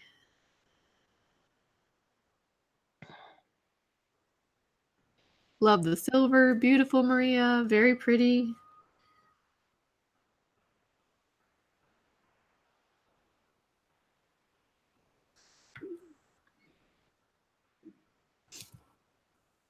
Well, it looks like we have some others with lots of military experience as well.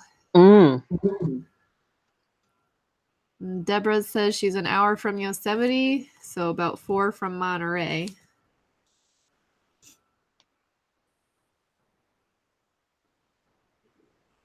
Pam said, thanks for showing the silver tree. Did you dot the glitter on top? No, I use and I actually like the way it looks, but I don't know if you guys can't really see the sparkle, because it's got like a transparent background. So these little dots here are the glitter. And no, when we dot in between, you'll see that when we put on this one, we're going to dot in between the branches. And I just filled it in with the glitter, the gloss enamel glitter. It's white, and then also with some little silver dots. And I think that's just stunning. I think it's beautiful. Okay, so now I have gone on, and I know I might be going a little fast for everybody, so you guys are going to maybe catch up, and I'll stop in a minute here, but I want to show you a couple of variations that we're going to do on the edges here, so that you can get a sense of this, and we might not be able to get all of it done, but what I'm going to do is, let me look at the piece here.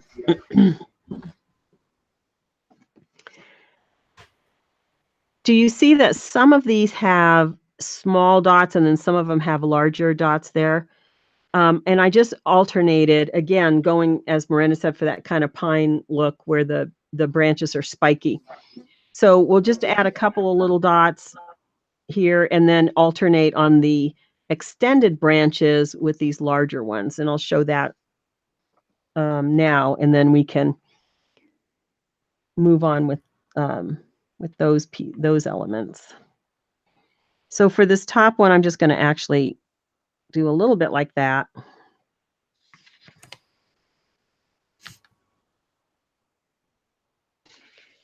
And then on this inner one, it's just 3 dots.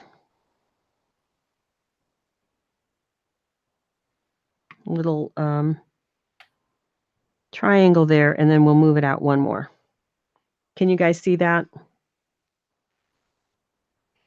3 dots and then 1 on top. For the extended branches,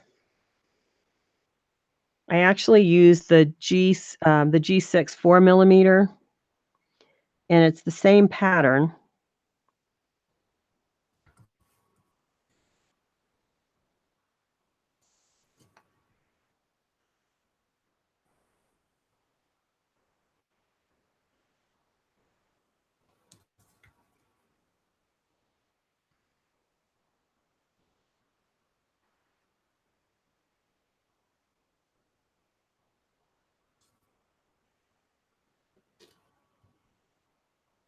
And then we'll just add a little dot like that.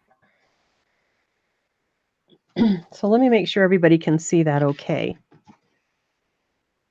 It was blurry for a minute, but now it just cleared up. Okay. And so then we'll alternate. We'll use a nail dotter to do 3 small dots and then 1, and then we'll use the G6, the larger one, to do 3 on each of the extended branches.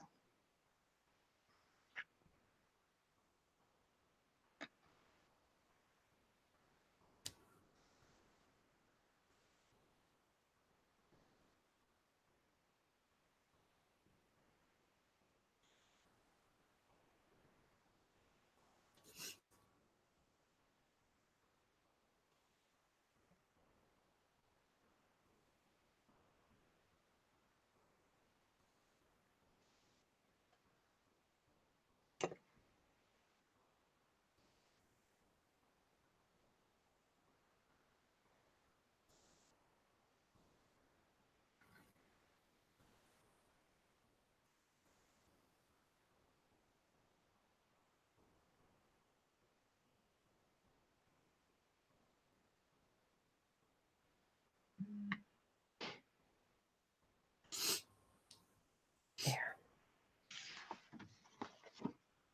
Have you considered scanning these beautiful trees and selling them as digital papers on Etsy? Ask Luxury Card Store. Somebody actually in one of the groups mentioned something like that, like doing cards and stuff. I actually think that I may move out into digital prints and things, but I haven't explored that yet. I haven't gotten there. Now, Miranda, are you doing any prints? I am not now. When I used to have my Etsy shop, I was doing prints of my photography. Mm-hmm. And I took like pictures of pieces that I have done, and then digitally, people would buy them digitally to print. But I have not, since the pattern, this is the first time now with this different shop as far as digital uploads. And there seems to be a problem with my account for it right now that I'm trying to work out. I don't know if you have a problem with PayPal. If people pay with PayPal, it's holding it for like 24 hours, their payment, before they allow a digital download. Oh, no, I haven't heard of any issues. So that was the problem apparently that happened before. And I apologize to anybody that was late getting a pattern for our last dot along, but that's what happened. Is they're telling me that for some reason they don't think it's allowed in their system. And then so the system puts a hold on it until they manually go through and allow all the payments. But Miranda, I thought Etsy was doing the digital download. They are, and Etsy keeps telling me that it's not a problem on their end, and PayPal, the first 4 times I called, said it wasn't PayPal's problem, it was Etsy not accepting the payment. So I keep getting back and forth, but then I got to a pretty high-ranking person at PayPal who sent me to their compliance management group. Yeah. And I'm waiting to hear back officially, but their theory is that the computer system thinks that it's something that PayPal is not allowing to be covered by the seller protection through Etsy. Oh. So there's some legalistic issue. And I don't know why it's only happening on my shop, because other people don't have a problem with people paying with PayPal and doing digital downloads, but they said that this is the first they've heard of it, so they're looking into it and they're going to get back to me.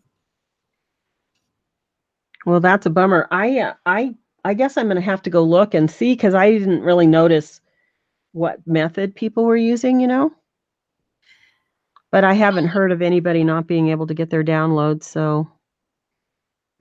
Yeah, I don't think I would have known otherwise, other than the last time, because people weren't able to get them in time for our dot along. And when I researched into it, it was all people that had paid with PayPal.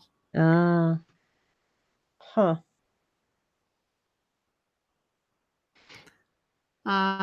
Deborah says prints would be lovely and probably profitable for you, but your original art is so special. Oh, that's sweet.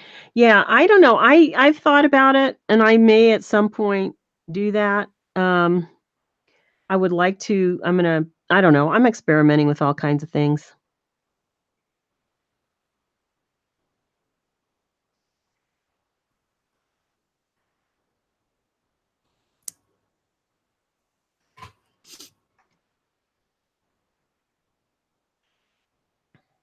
Is everybody able to follow okay this last step on adding to the branches?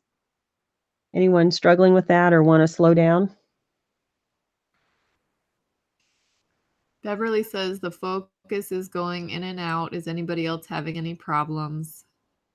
Gail says yes. Really? Because I can't see that the focus is going in and out. I wonder. Yours looks fine to me now. It was initially going in and out, but now that we've stopped picking the cardstock up and stuff, I think it's settled on a focus point. Huh. Well, as you know, I struggle with getting my setup, because I don't know that those people that have been doing the dot alongs, have you noticed a focus problem before? And maybe I just didn't notice it.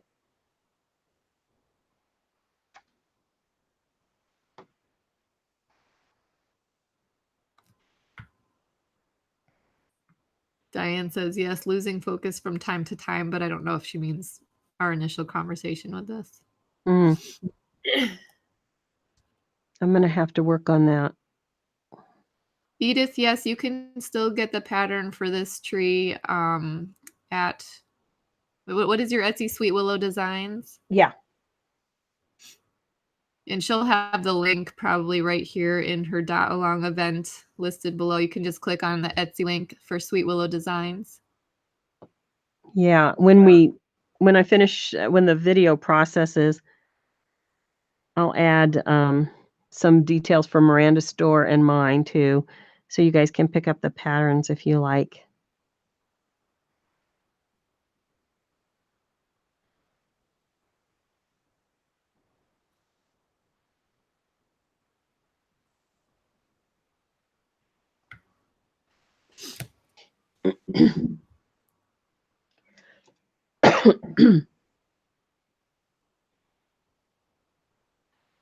Beverly says she's never had problems with your last videos. With the live dot alongs. On the focus? As far as the focus, yep. Yeah, I didn't think so either. So maybe it's just because I had a glitch going in here with my camera. Maybe there's a setting I need to go take care of.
Excuse me. Oh, bless you. Sorry.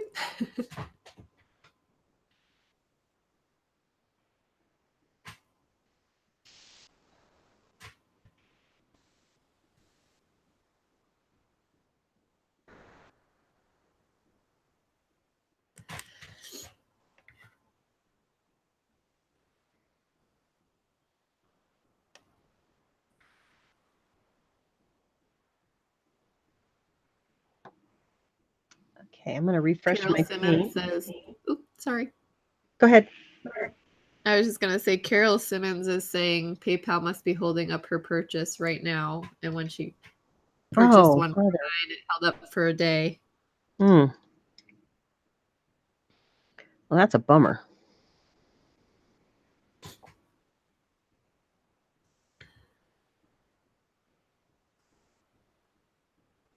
It is because you expect a digital to be immediate. Yeah, exactly. Oh, I pay again.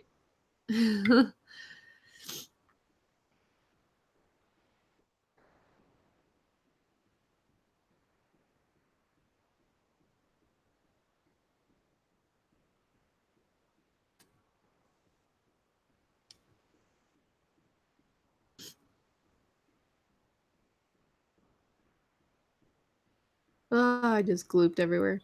Ah. You what? I just glooped it. Oh, no. That's all right.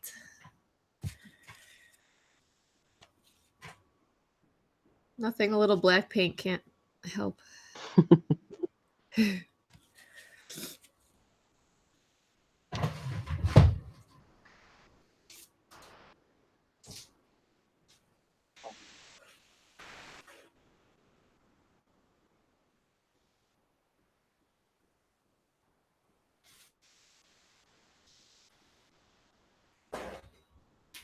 Okay.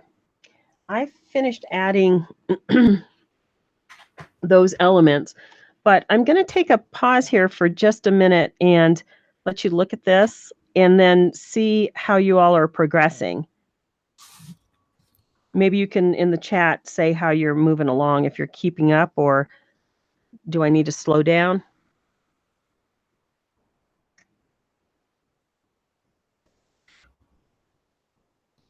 Says it's going in and out of focus again. Brother. It's so weird because I don't see it going in and out of focus. I think somebody said it might be YouTube. She's had it happen with a couple other channels recently. And I think the same, I agree, because when I'm looking at yours on the Google, I can see it clearly, but on YouTube, it is blurry. Oh, so yeah, because I don't see it changing at all. I'm actually watching the I'm actually watching the broadcast. Okay. And it's not blurry now. No, I don't actually see it going in and out of focus now. My eyes are not on it all the time, of course. So maybe I'm just missing it.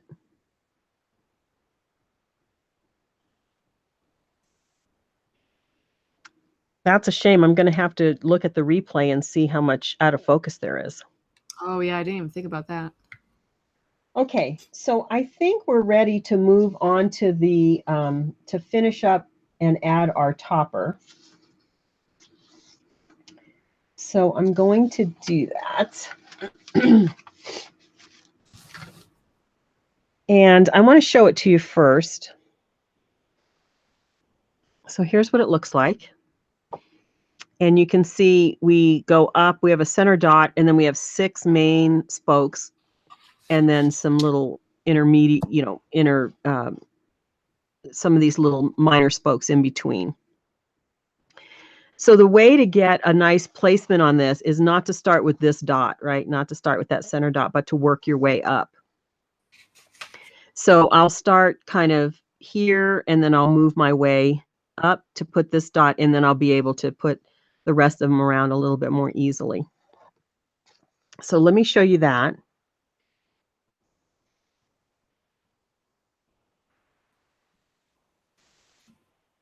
I'm going to actually flip it around so it's a little easier for me to work on. I'm using the largest nail dotter, and I'm going to put that dot right there.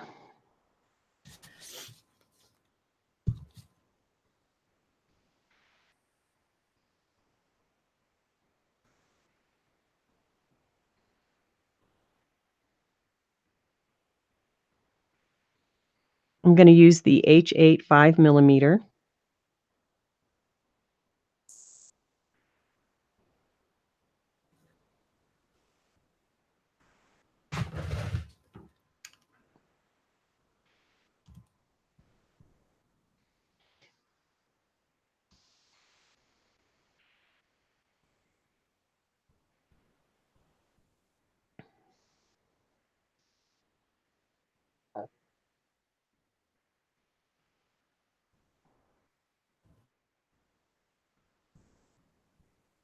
And this might be slightly different from the pattern. I'm trying to decide what I did on the pattern. But so see how I'm moving up, and then I can get this dot more perfectly placed there. And for the center dot, I'm going to use the M13 9mm to make a nice big center dot.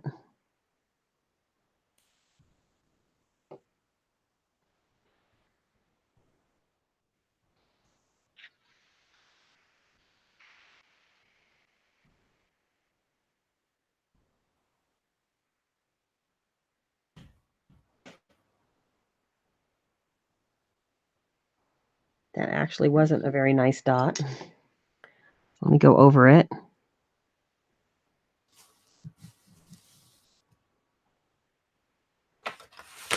And that's better.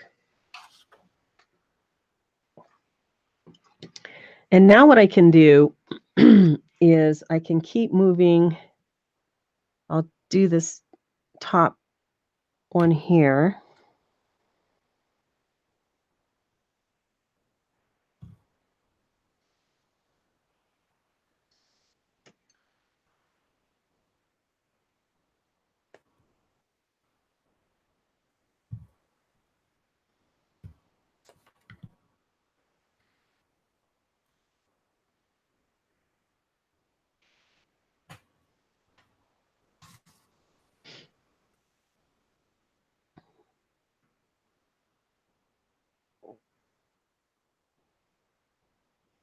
Okay, now this is where I'm going to stop, and I'm going to get my chalk pencil. And I'm going to draw the lines for the other spokes because otherwise I might get a little wonky here. So I might get wonky anyway, but I have a better chance of having some symmetry if I draw some lines for myself.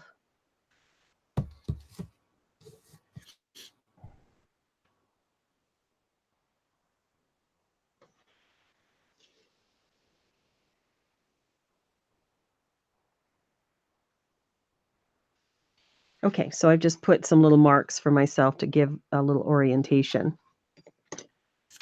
And now I can go in and dot those.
And I'll put one more little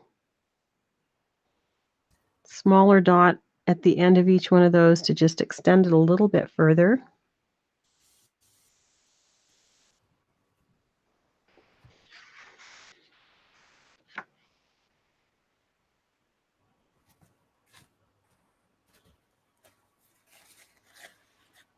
Okay, now in between, I'm going to put some smaller spikes here. And I'm just going to use one of the smaller nail dotters, and I'm just going to, I'm going to just walk these, I think.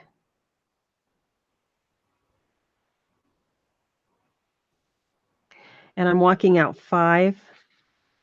Now for me, it's 5. Of course, it might be a little different for you, but I'm just going to walk out 5.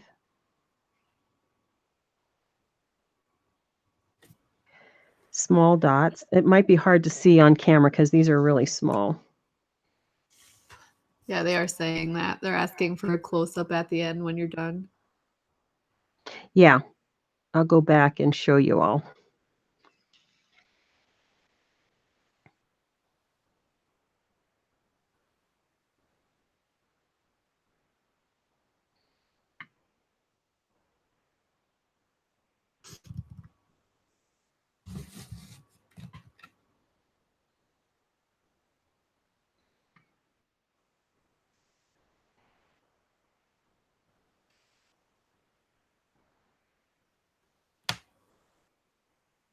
Okay, I'm going to stop there to show this to you.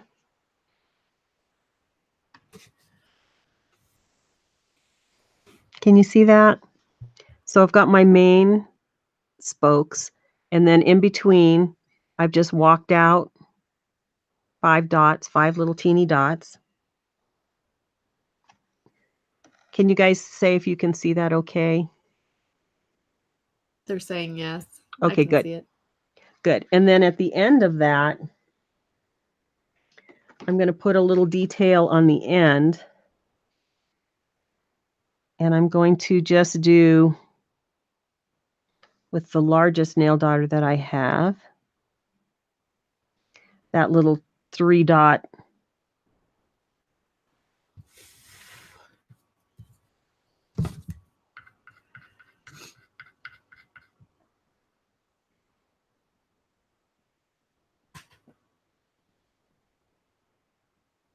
That little 3 dot detail.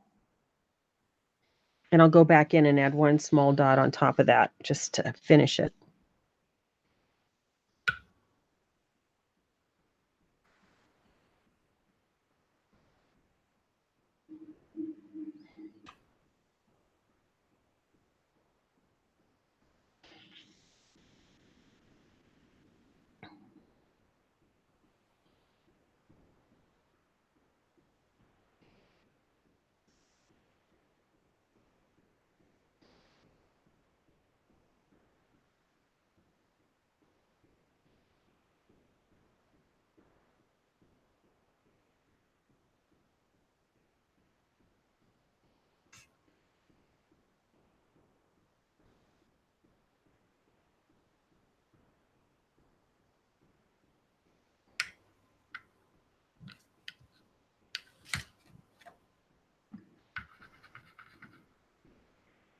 And then I'll just go back and add a small little dot at the end of each one of those just to finish it.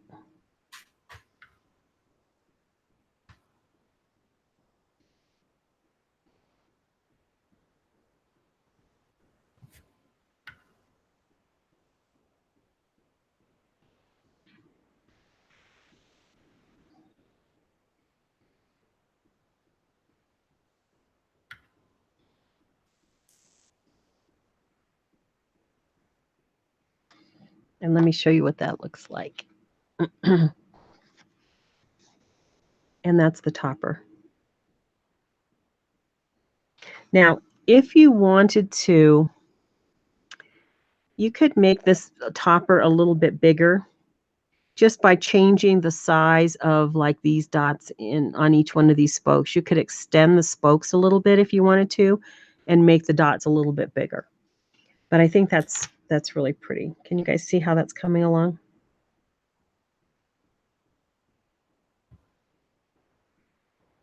Now hey Miranda, can we look at yours? See how yours is coming? Sure. I had to skim off the top a minute because my spacing is off.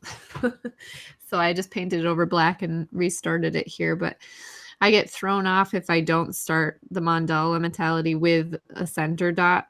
Oh. So starting from the bottom tripped me up a little, but that's okay. I just painted it over black and then did my center dot. And plus the sizing is different because I have different tools. Yeah. Yeah, it's beautiful. You know, that's interesting. I get what you're saying about the center dot. The issue I have always is with spacing. And so I always talk about a reference dot, and that's kind of what I do when I start here and kind of move up to the center, just to help me with it helps me personally with my spacing a little bit. Okay, I'm going to take a sip, and then we're going to play. Now we can play with some color.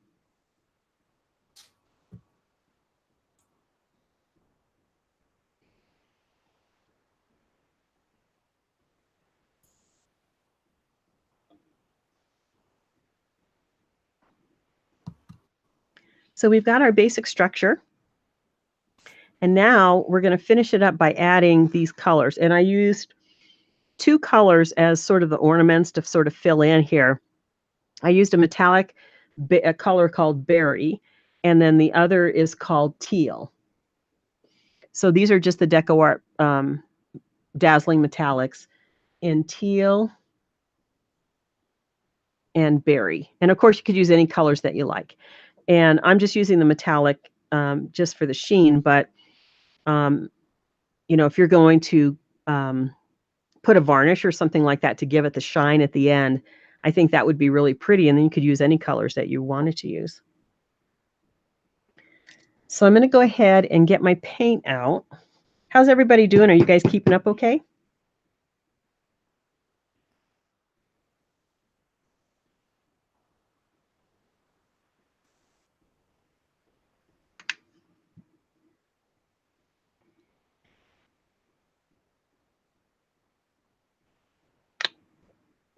Gold on black looks very regal, says Beverly. Yeah. They're loving your 3-dot clusters. Yeah. I call those crowns. Those are the little crowns. Okay. So I've got my paint out on my palette. And this is where we're just random, actually. I'm going to start with the largest tool. And for me, I'm going to, well, I might use a little, like the H8 5mm, but you can sort of choose whatever sizes you like. And I tend to put the largest dots down first and then fill in with the smaller ones. So now this is just random placement. God, that's such a luscious color. And then we just play and put wherever our hearts desire.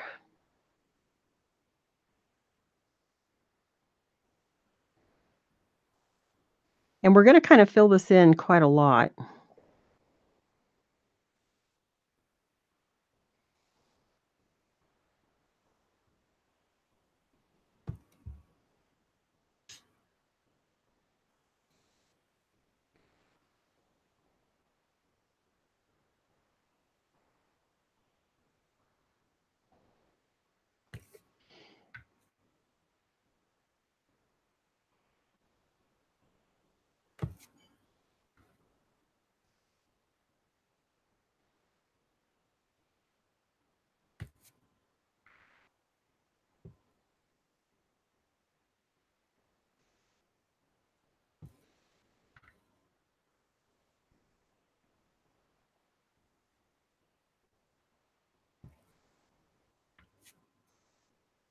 See how it's really bringing it to life with the color. I'm going to bring that up so you guys can see that a little better. See how it's really coming to life now with that color? The little simple thrills, huh?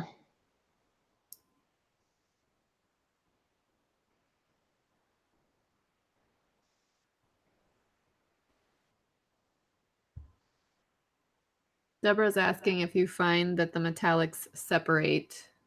Actually, I'm noticing with this that I generally I have not noticed that. However, I'm looking at this paint that I just took out of this bottle, and I think it is a little bit separated. I have had that happen with some of them, especially if you use like the champagne, Mhm. some of the other lighter colors, where it's like an oil or something, it looks like. Yeah, it's like the mediums have separated. Yes.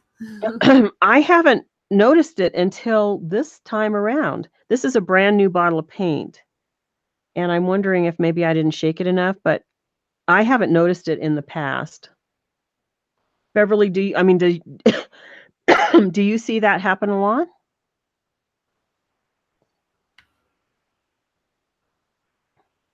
And is it with the metallics, I wonder?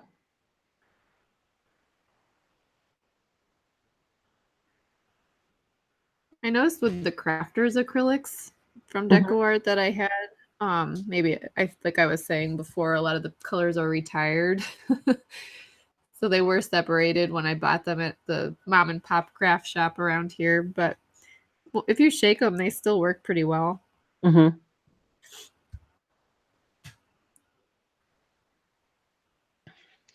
Okay, and as I move up the tree, I'm just going to go down to smaller tools to fit in the space.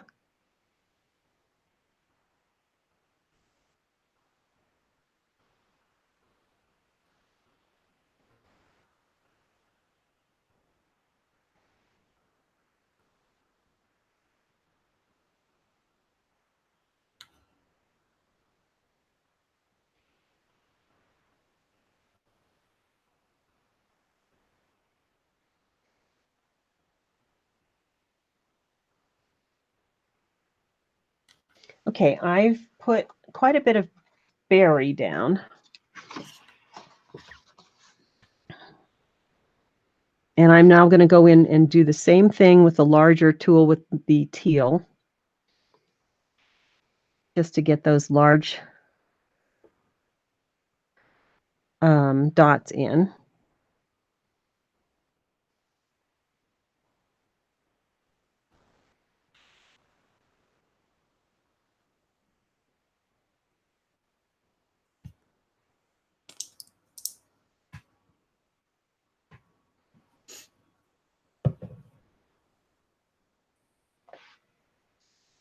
See how that's coming along? Isn't that pretty?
Beverly says she just ordered an 18 bottle pack of the metallics. I didn't even know Ooh, they had that big. wow. I You're didn't gonna know be they were you're gonna be excited when you get those. Yeah, she said she's dying to start using them. They're gorgeous. They're beautiful. Yeah, these are really beautiful paints. I didn't even know they made that many metallics. I didn't either. I don't have the teal. I'm using the peacock pearl. Uh-huh. Yeah.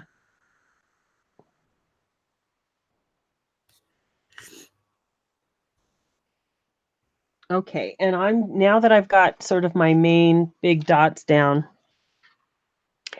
I'm just going to start filling it in as much as I want. Now, I'm going to use my nail dotters to fill in, and then also I'm going to fill in with a little teeny bit of gold also, just to kind of pull that color through.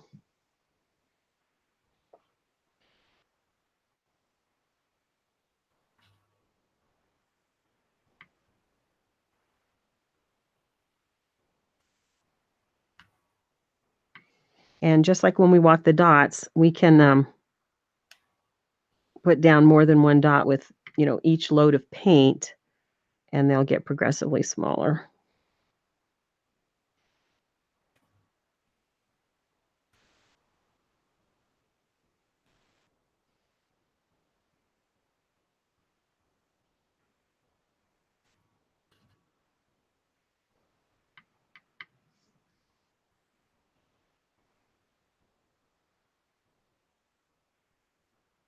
Good night, Donna.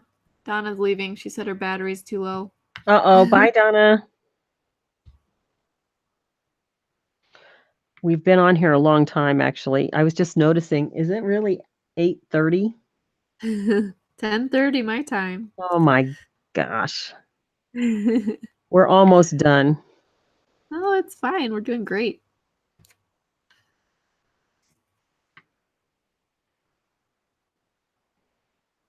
I think this is the longest one we've had. I did worry about this project, I thought it might be too long for a live. We'll have to see what the group thinks. I think it's good to see intricate things being done while we're talking about it too, that they can ask questions rather than, I mean, you can always watch the replay too, but I think it's helpful to be able to ask questions.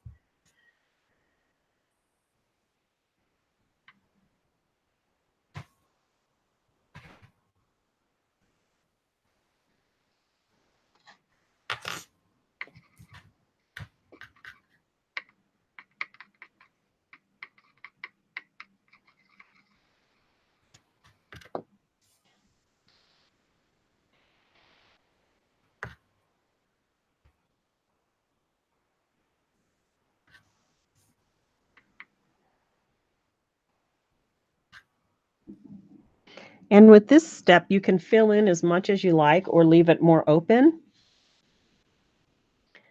It's kind of up to you how much color you want to add and when you think it's good to stop.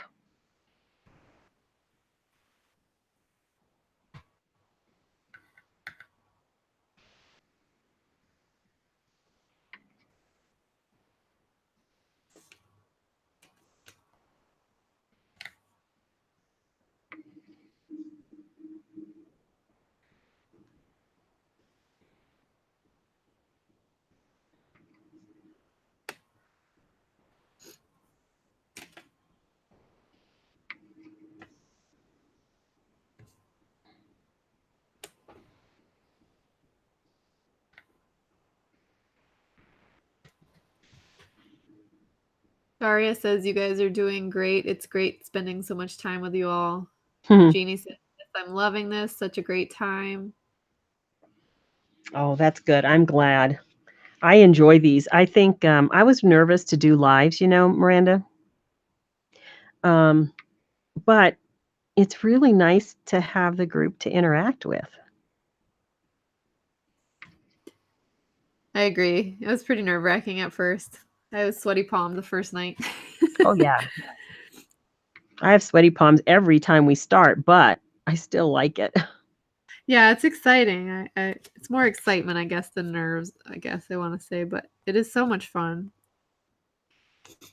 Christine says, yes, this is fun. Beverly says, like I said, I'm retired. I don't have to set an alarm.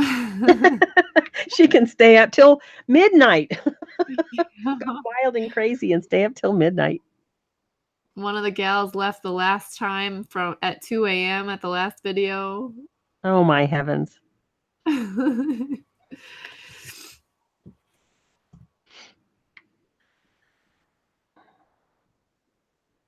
They're laughing at me saying I had sweaty palms.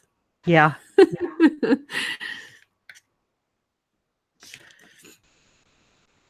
Hey, I just gotta say it like it is. There's no sugarcoating here.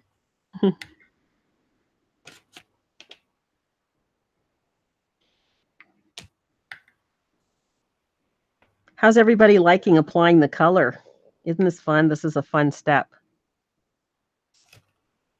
I like seeing the berry and the teal together. It's really pretty. Isn't that gorgeous? I just love it. And that teal is really popping off the page, isn't it? Yeah, and yours definitely, I can see it. They're a good contrast for each other. All right, I'm going to go in with a little bit of gold and then just see what I think.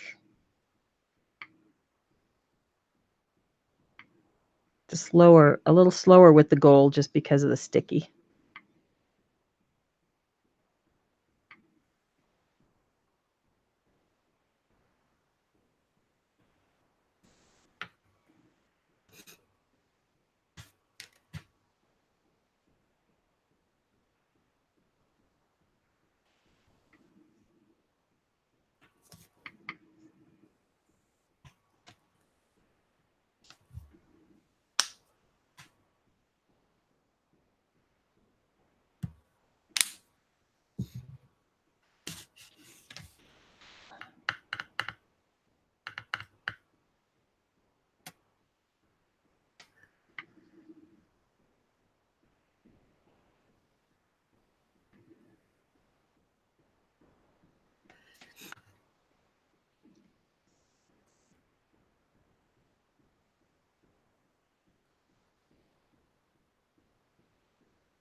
Oh, you guys are so sweet. Sheila says she feels privileged to be able to talk with two of the greatest artists. And then Deborah says she's agreeing with her. You guys are super sweet. Oh, that is nice. Thank you. Elizabeth Lindbergh says she came in a little bit late, but this is wonderful and it's not too long since the time goes by really fast. Thank you for another wonderful project, Marie and Miranda. Oh, good. I'm glad that you guys enjoyed this. I knew that these Miranda, it would be so fun to be able to paint with you. So thank you for that. Really glad you suggested it. It is super fun. You get caught up in your own day to day. You don't think outside the box sometimes. I'm really glad that you came up with this idea for us to do. Maria, where have you been hiding? They're asking. Deborah says, Maria, where have you been hiding? I'm officially in love. Have I been hiding? Oh, gosh. I think it's hard because there's so many social media platforms with Instagram and YouTube and Facebook and who knows, all these ones. Patreon now, and it's hard if you're only on one. What's that, Miranda? It's hard if people are only on one. You know, they may not necessarily catch everything. Yeah, I actually am slow to adopt, to be honest with you. Like Instagram, I've only just started posting and I'm not very consistent, to tell you the truth. But yeah, there's a lot to keep up with.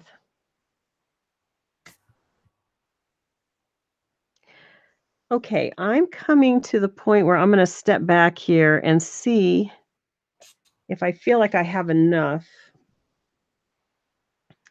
Yeah, see, I'm kind of liking the way that looks with the amount there.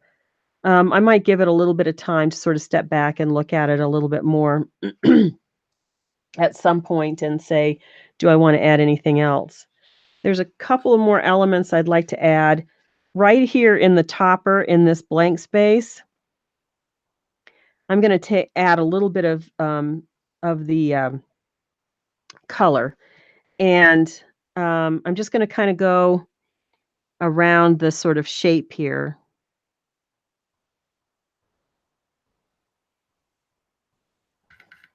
This might be a little bit harder to see, so I'll show it in a minute. I'm just kind of following the outline and just pulling a little bit of the color into this top here of the tree.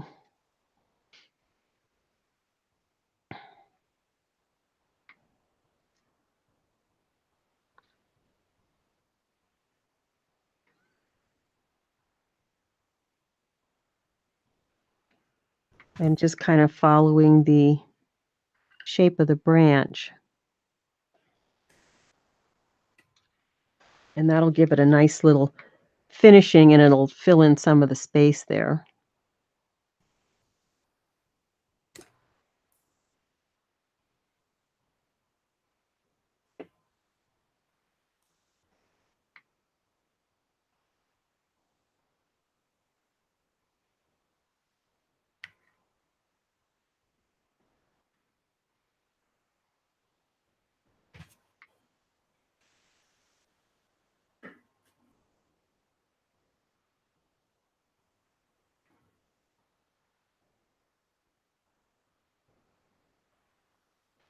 Let me pull that up so you can see that a little bit.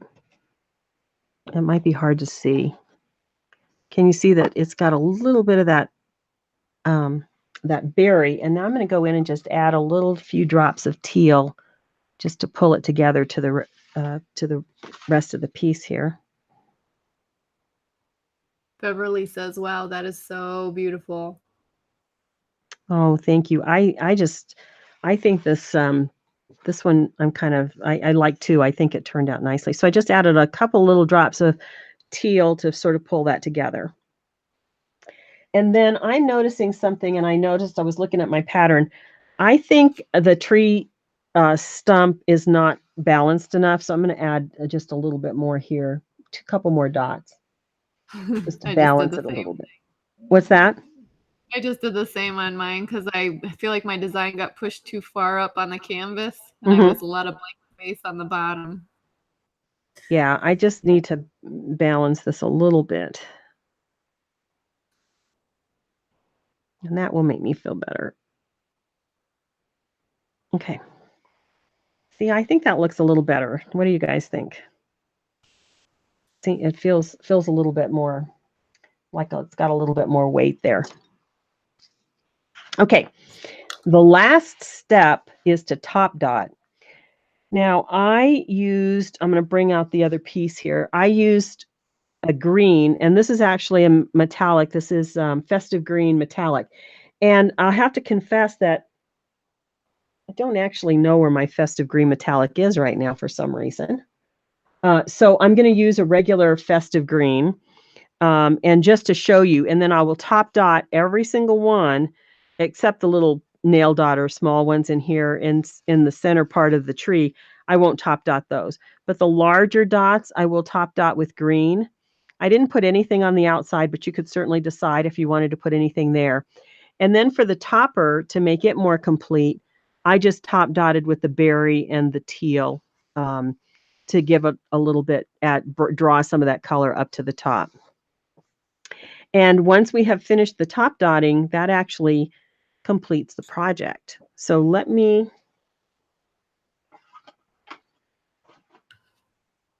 see what kind of green I can find here.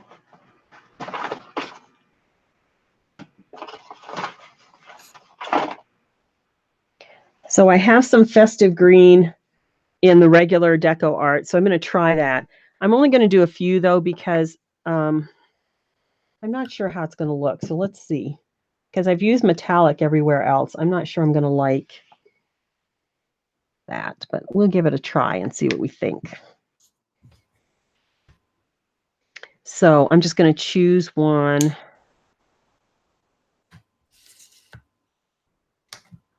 And of course, with the top dotting, we're just choosing a tool that's smaller than the,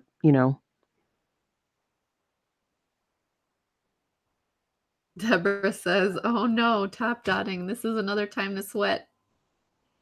Yeah. So I've just put one little bit of the regular Festive Green, and I think I can finish it like that. Just so you get a sense of it. And then, of course, for top dotting, we're just choosing a tool that's smaller in size and right in the middle. And see how I think that adds just one more really special element.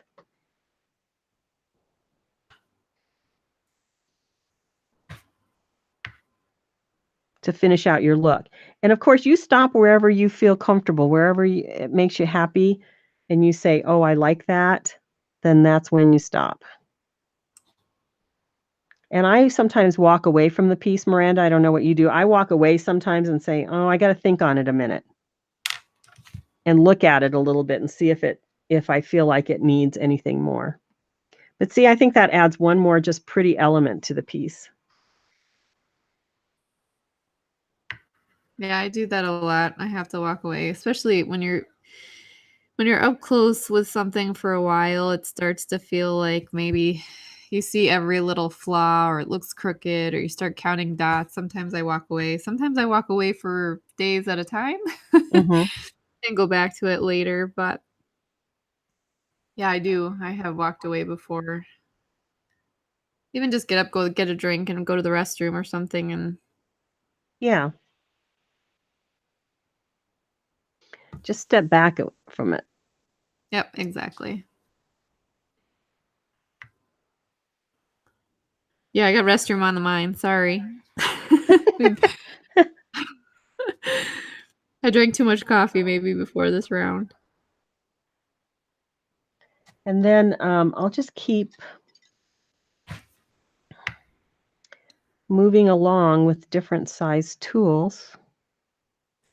I don't think I'll do all the top dotting tonight. I just want to give you a sense of how it changes the look of the piece, because we could have stopped several places along this path here and said, that's enough. But that's the artistic expression piece.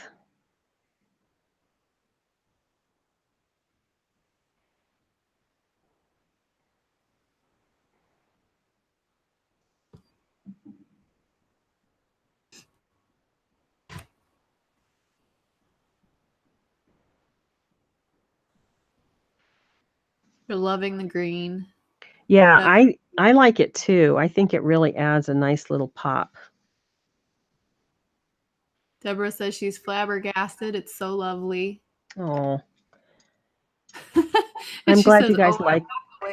What's that? Very far away. She says, I walk away very far away. It's funny.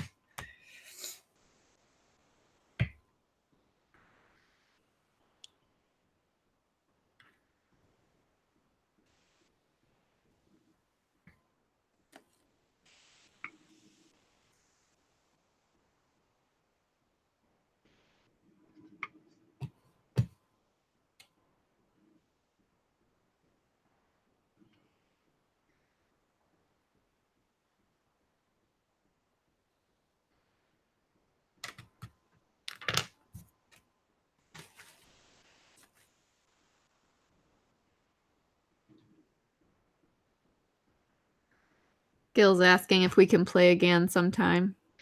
Yes, I was just thinking what to do next. I have some other lives that I've been doing them fairly regularly with our group, with our little the Facebook group that I have, and I think we've been doing at least one a month. So I actually have at least one more project in mind for the holidays that I would like to do. So we'll have to stay tuned.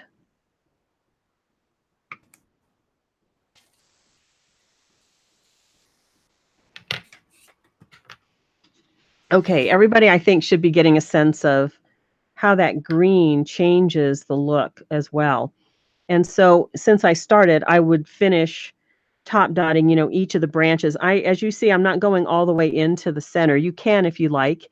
I'm not going all the way into the center. I'm just kind of staying on the larger dots. And then of course I will do these dots that are here that we put in the trunk and just show you what that's going to look like.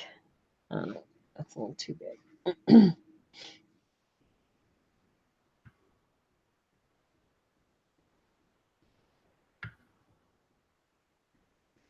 And see how that starts to pull your eye up a little bit too. And then for the topper,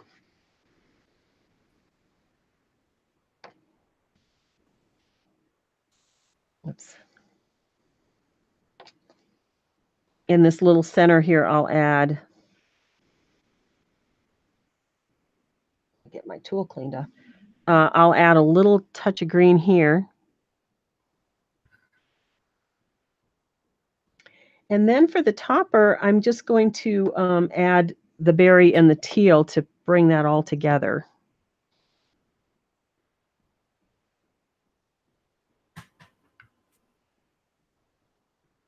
See, already, can you see how that is just really going to make that topper pop?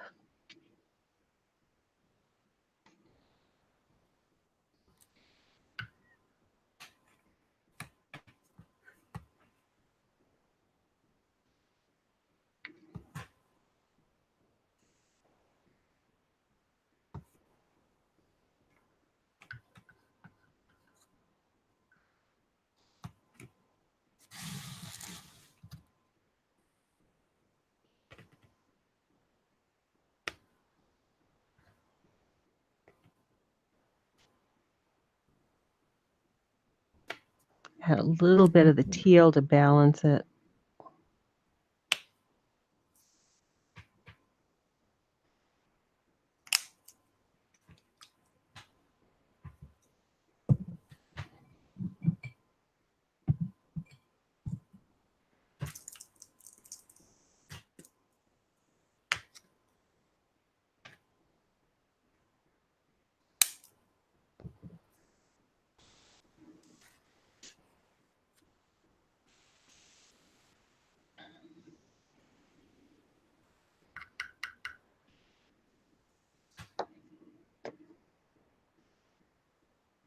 Now this might be a little hard to see, but I am going to put a little bit of berry on these little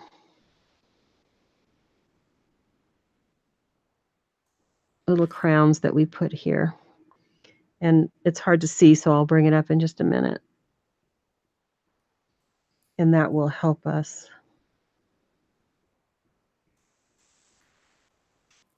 Add a little more color there.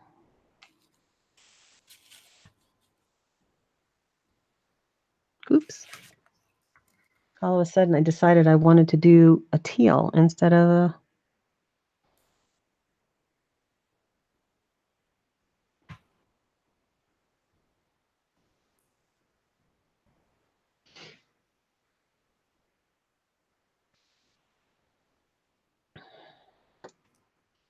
Okay, I'm going to just bring that up so you guys can see that a little bit.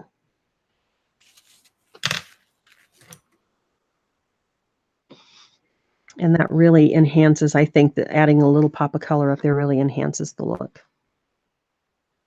That looks really nice. Thank you. So I would continue on with the green if you liked adding the green top dots. I think that's a really pretty look. And then just, you know, fill in, decide if you want to add, if you feel like you need to add anything more to kind of fill the tree in. And then basically that's ready.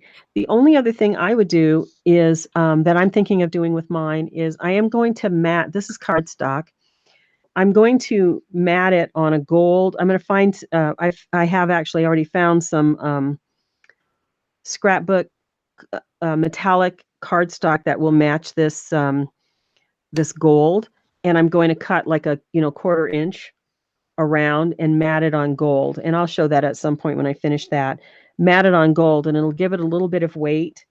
And then you can use it either, you know, to stand up on a table or you could put it in a frame, something like that. But it'll give it a nice little accent around. And then you can decide, do you want to add corners? Is there anything you want to do to the corners? I left mine plain just because there was a lot going on, but I think actually putting some little something in the corners might be kind of nice. You can think about what you want to do there. So that's basically the project, you guys. Miranda, can we take a peek at yours? Sure. I think I might need to add presents under my tree. Yeah. I really got this thing up a little higher. Oh my goodness, that's beautiful. I just love it. That is so good. My camera's a little close. Mm-hmm. That is so pretty. What's the green that you're using? I have the crystal metallic, the crystal green. Yeah. That is really, really pretty. Thank you. They both came out great. I Yeah. can't wait to see the ones that everybody posts in the groups on Facebook. I've been seeing a lot of the first one we did. They're awesome. Yeah, I would totally love to see how they turned out, you guys, when you do this project. This is a really fun project. Miranda, should we go up and say goodbye to everybody? Sure. Okay, let me see if I could get my camera situated.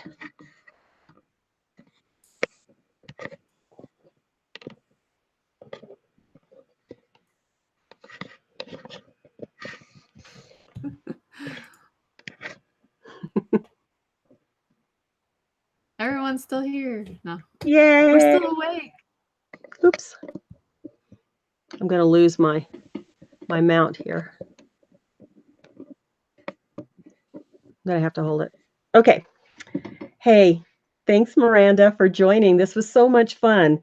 And I think that what we want to share with the group is how you can take a similar design and transform it just based on your own artistry and your own skill and what you prefer, what you like in terms of art. Yeah, and it's so much fun to just explore what you can do. Obviously, I mean, some people have done 4 or 5 times the last design we did on Santorini stones, on canvas, on cardstock. That's awesome. Yeah, that is awesome. I think that's so great. And we are going to love to see your pictures. So anyone who is able to paint along tonight, or if you're going to do the project later, we would love to see your pictures. It's so gratifying to see what you came up with and how you even changed it up, right? And came up with something even better and even more elaborate or more personal. So we really like to see that a lot. So I want to thank Miranda for doing the collaboration. It was so much fun, Miranda. I've admired your art for so long that I really am glad we got to be able to do this. Me too. Thanks so much for having me. Yes. Thanks, everybody. Good night. Bye-bye.